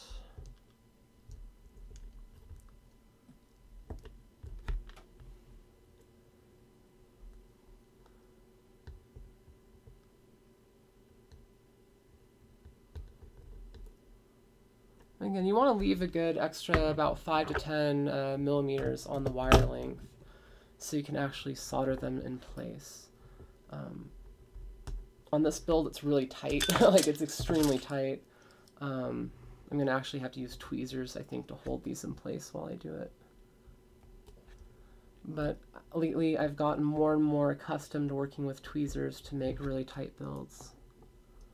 Especially when I'm working on micros and 2-inch setups, you really want to have tweezers when working on that. Okay, one last wire to strip.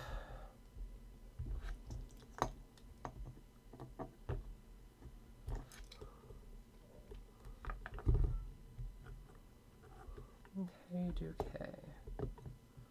Now we're going to tin up these wires. Bow, bow, bow.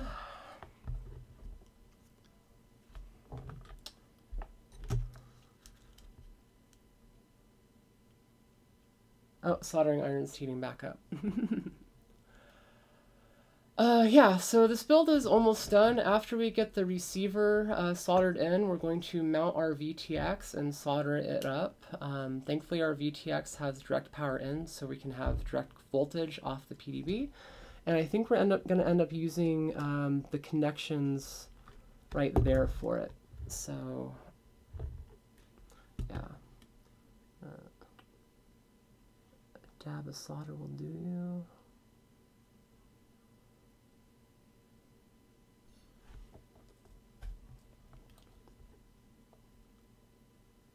There we go. Really, really fine solder work. And now we're going to use my tweezers to hold the wires in place while I solder this up. I can get a good angle on it.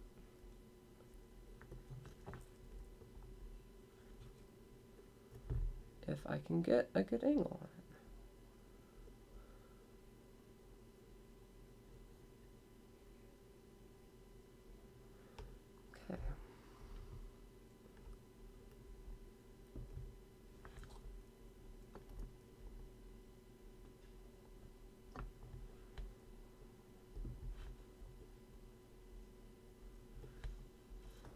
Oh, the art of using tweezers to solder shit.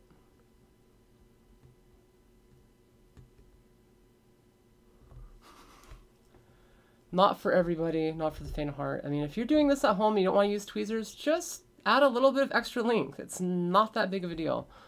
I mean, I've probably saved like 5 grams max by cutting all the wires really, really short. Like, it's not that big of a deal.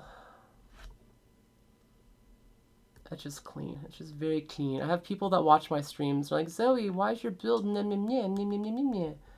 I'm like, fine, I'm going to do the best build possible. Screw everybody else. I'm going to do it, yeah. Okay.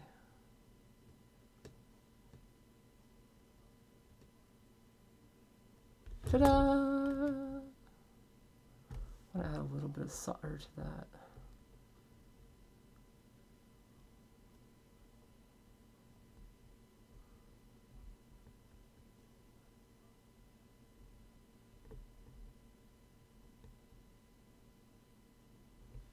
Okie dokie. Okay, camera, time for you to focus. Time for you to focus. Time for you to focus.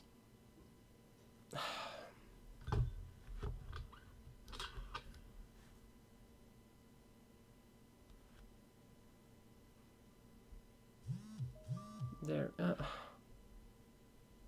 There we go. So as you can see, it's a really clean setup. We still have yet to have an actual piece of wire across the KISS flight controller. And the actual KISS FC is still soft mounted and can wiggle around, absorbing the vibrations from the frame. A very, very clean build so far. So the last bit of work we have to do is mounting up our VTX. I always save this part for last because this part seems to go in, and I tend to run the cabling over the flight controller and into the camera cage. This reduces the amount of potential interference that touches this wire, so it kind of cleans up your video just a little bit.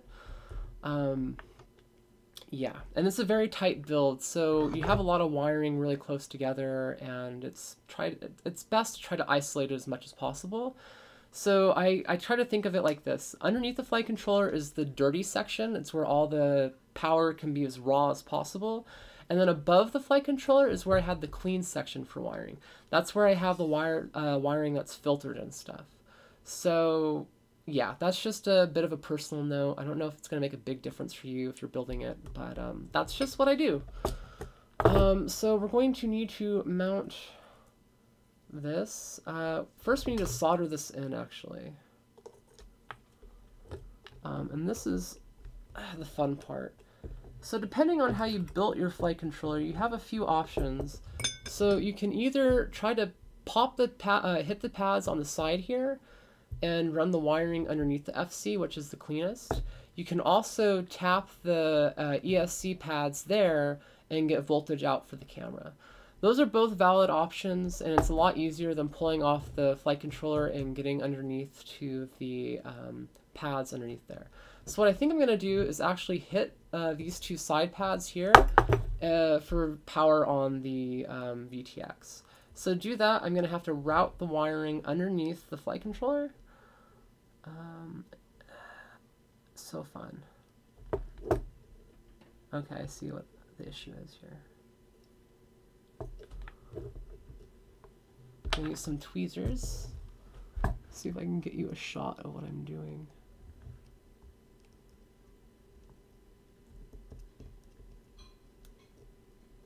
Huh. There, I actually got you the shot of what I'm doing. As I break everything, I'm gonna put some use. All those parts are now emptied out. I love that setup. Okay, now that we have the wires jutting out, I need to double check what is positive and what is negative, because I can't really see that on this board. Yikes. I can't tell what's positive and what's negative, and that's scary. So I could blow up the VTX if I cross it and plug positive to negative and negative to positive. And we all know what happens when you do that. Stuff blows up and the magic ghost is released. So positive here, negative there. Okay, easy enough. So you have positive on the left, negative on the right. And depending on how you build it, it might actually change. So I'm trying to find out if I can get a camera angle up in there somehow. Oh, hey, camera angle. Cool.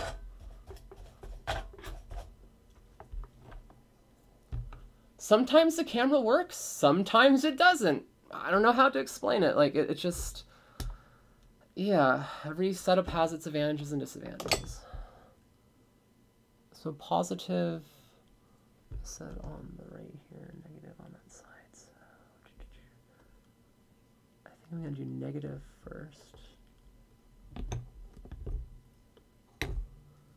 This is going to be so sketchy hard.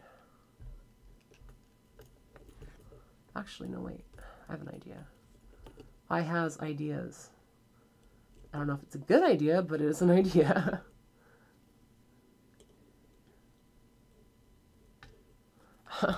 I'm trying to, like, get up underneath, and I'm like, wait a second. This is not how things work.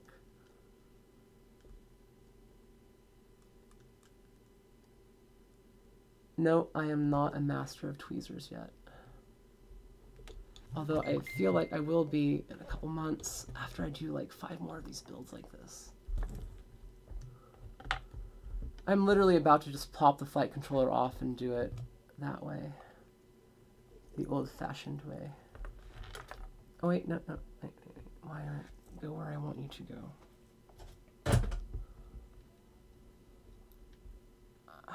Trying to delicately... Oh, I can do this. Okay, wait a second now. I have idea.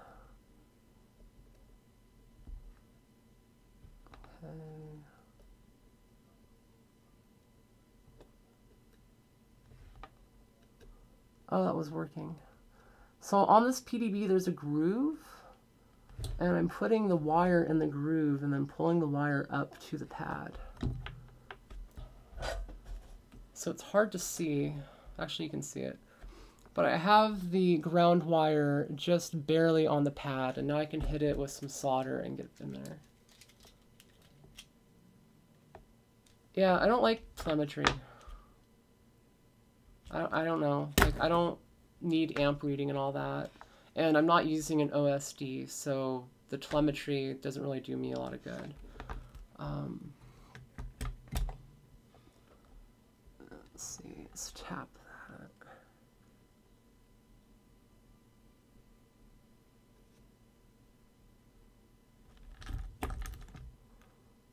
Okay, I think that worked. Yep, we have our ground wire that is now attached.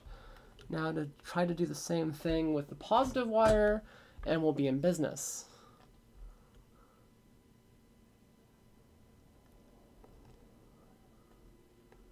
Come on to business.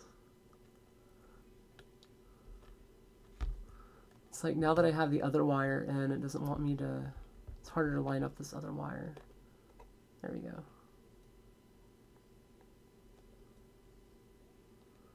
So again, just using the same technique, I'm putting it in the groove and then trying to pull the wire taut.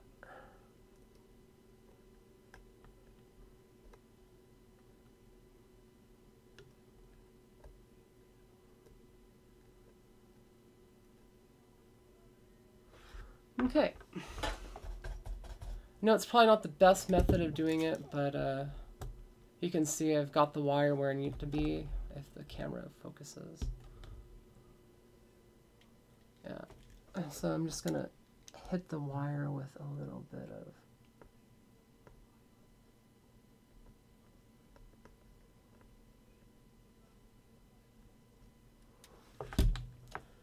it's probably not the prettiest connection I have on this machine, but it's not really even a real full connection.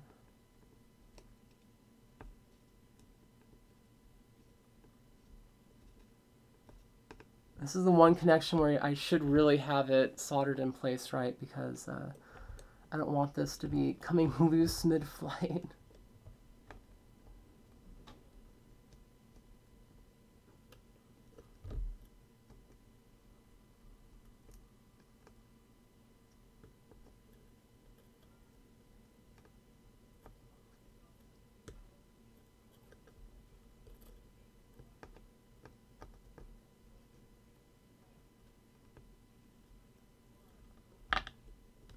Okay, well, that was a bit of a hassle and a half to do, but I did it. Yeah, again, the easier ones to hit would have been these pads back here. I actually have easy access to them, but me being me, I'm like, no, I want it cleaner. I want each wire to have its own pad. So now that we have that in place, let's zoom up a little bit. Now we can put the antenna into place, and with this antenna, you're going to have to kind of like, yeah, we're going to have to open this up. So right now, the way it is, it's going to be sticking out from the machine. Let's get in here so you can see what I'm working on. So I'm going to pop off the antenna, and there's a little bit of glue, so it might be a little bit hard, but it should pop off. And I'm going to try to take some of this glue off because it's no longer useful and it's just in the way.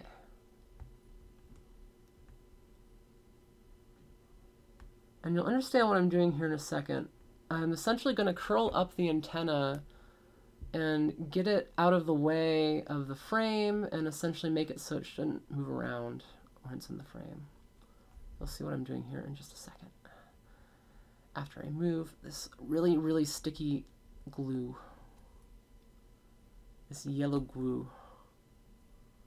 I don't know what they use. This stuff is like insanely sticky.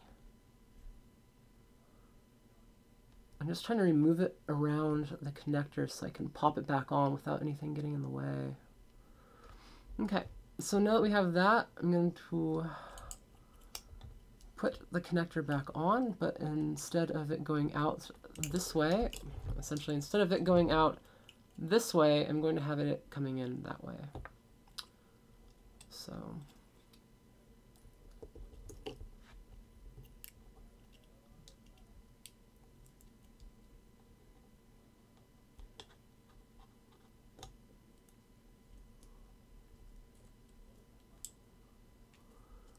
and this is why you want to remove the glue.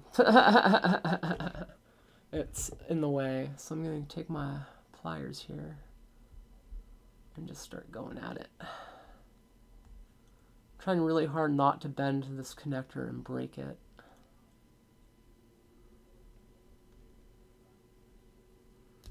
It's glue. It should just pop off. Gear Immersion RC. Use a different glue. Please, guys, this is not... What do they use? Like fucking horse glue? What is this? Seriously, what kind of glue are they using on this thing? It's like... I've never had this kind of difficult removal before. Which I guess is a good thing if you don't want this to come off your VTX in the first place.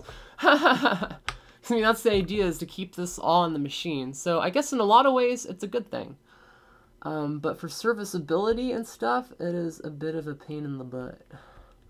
So actually, I should have enough off of it now that it should pop on.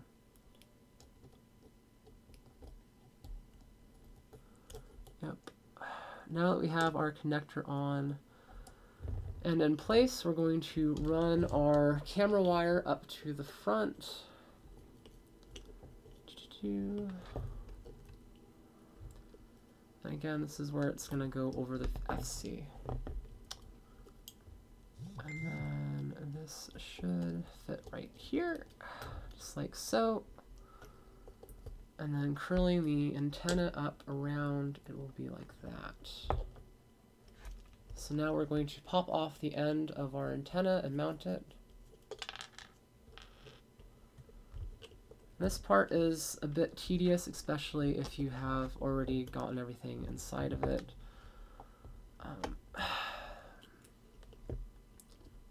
Again, it's kind of hard to tuck the VTX into frame here, but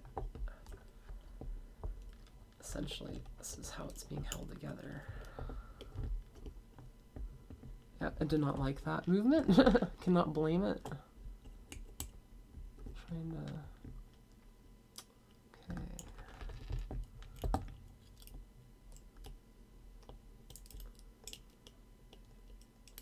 See, this is why we remounted the antenna. Otherwise, with the immersion or VTX, it would be coming out the side.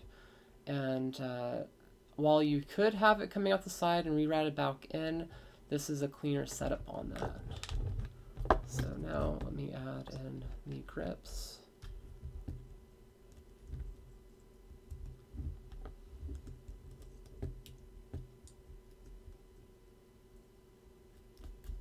This actually kind of points down, which is a good thing on this setup, the way I have it mounted. Because if you have it pointed up, you will have your props in the, or have your antenna hitting the props from time to time. So I always like having the antenna mounted to where it is below the prop line, and that seems to keep it from having any kind of weird issues. So yeah, get my pliers here. Is it really down to that point? No. I just can't get my fat American fingers in there to work on it. Now, with the TPU, you could really crunch this down and that'll do damage. So you just want to get this snug. You don't want to like hulk it down onto the frame.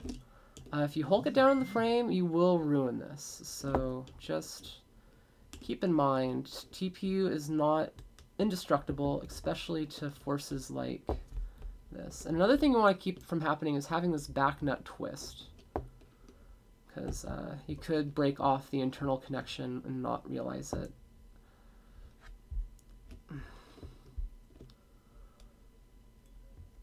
Okay, that's good. It feels like it's in there. Everyone's happy. Cool. Right on. So our VTX is now inside of the frame. It is in its final home.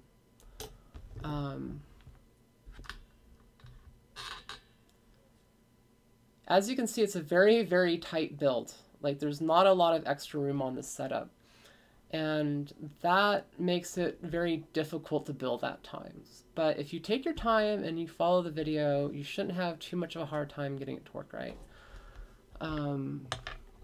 Yeah, so now that we have that done, the only thing we have left to do is connect up our camera cable to our camera and essentially finish mounting our camera into the frame and put the top plate on. So this is when, again, having tweezers is helpful, just to initially get it up in the hole. I mean, you could do this with your bare hands too, I guess, if you're smart about it, but I'm not ever smart about it.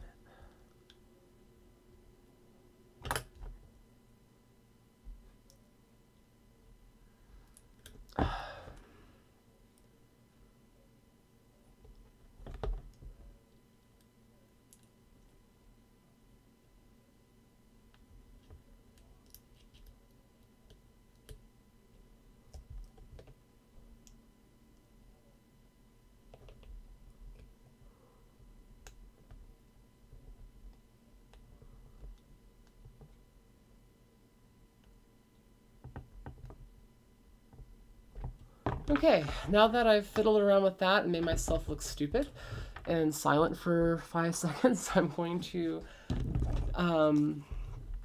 double check the wiring on that. So I'm going to Fox Ear, Predator Mini.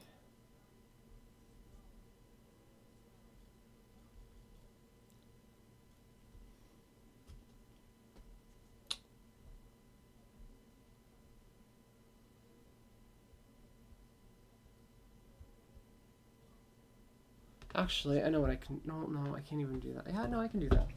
I have another Fox Ear camera right here. So the issue that I'm having right now that you can't really see is that when you put the camera bracket onto the Fox Ear Predator Micro, it obscures the lettering and writing for voltage, ground, and video. So you can't see what that says until it's installed. So voltage, ground, and video is set up correctly.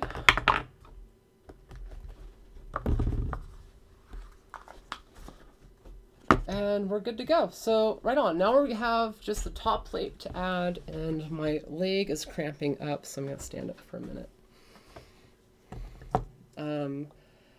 Top plate is pretty easy to attach. And this is actually where the last bit of magic really comes in. So on this setup, like I said, to adjust the center of gravity, we're actually going to add about 2.5 millimeters of length onto the top plate. So we're going to use these metal lock nuts, not even lock nuts, just metal nuts, to essentially act as spacers on this frame. So the way this is going to work is you're going to take your screw and go in through one side, pop it to the other, and screw that in just a little bit. We're going to do this with all the sides, and this is going to essentially set up our top plate so we can put the top plate on top and essentially just start screwing in the screws. And the reason we do this is to raise the center of gravity ever so slightly to make it more in line with the taller 2010 motors that I'm using. It also gives us a little bit of extra room for the flight controller so we're not butting up against the top plate. Especially if you're using a KISS flight controller, the default height of the build will cause problems. I know a lot of people that build these out have issues with spacing, and this is how you fix that.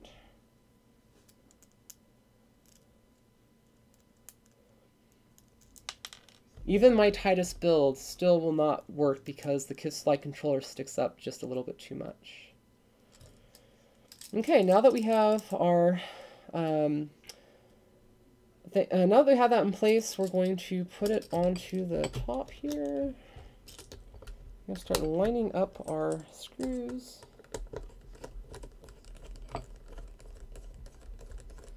And start essentially going into place.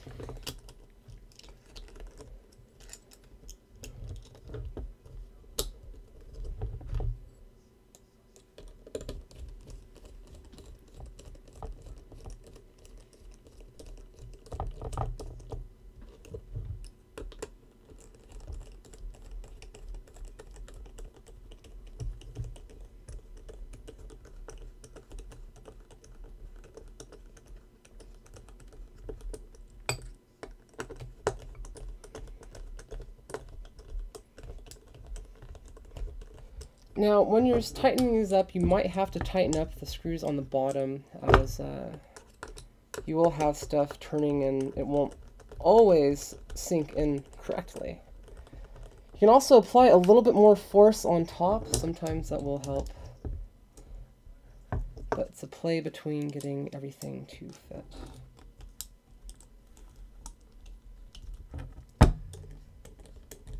Yeah, I need to add a second driver here. Let's see, do I have a second driver? Yep. So to get this to work properly, it's actually the first time I've ever had to use this technique.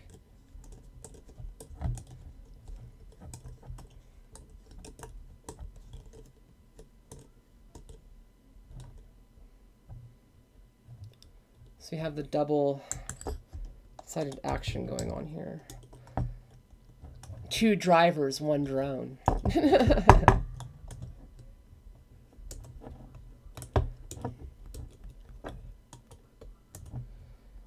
In a second here, you're going to see how tight this build really is, and you're going to be amazed by how little extra room there is in this thing to move around. Let's see. This one let's screw in.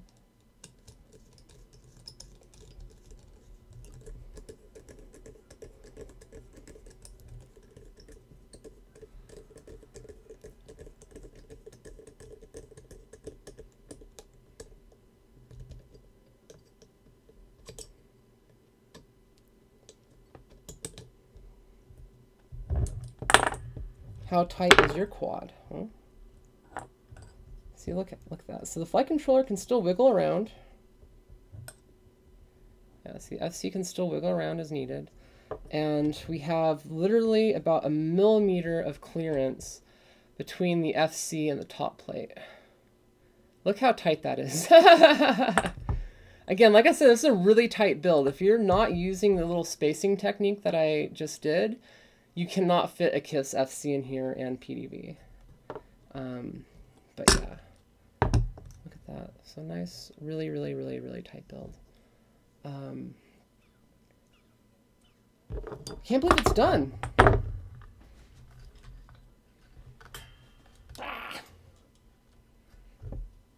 Picture in picture. Right on. So we have finished our Flying Bear 01 frame from California Quads. This thing is awesome. I absolutely love this frame design and layout. If you liked this video, leave a like. If you didn't like it, well, I don't know why you didn't like it. It was a cool video. Leave a comment. Subscribe to the channel for more videos like this in the future. Thank you for watching. If you have any questions on the Flying Bear 01 frame, please leave that comment down below. And for the maiden flight of the KISS V2 setup, I will be posting all that information soon. And hopefully in the near future, we'll have a proper test between Betaflight BL Heli, KISS V1, KISS V2, and the IQ motion control motors and ESCs. That's right, a 4-way 3D showdown. So this is going to be one of those quadcopters in that showdown, as it is my first KISS V2 build. And I gotta say, it's a much better layout than KISS V1. Building this thing was actually quite easy, despite it being a very tight build. So I hope you really learned something about, I don't know, drones. Again, so like the video if you liked it, subscribe, all those good things. I've been Zoe FPV. You've been awesome, and thank you for watching another live build. Watch on their views, follow social media. See the world from a brand new perspective. That's subjective.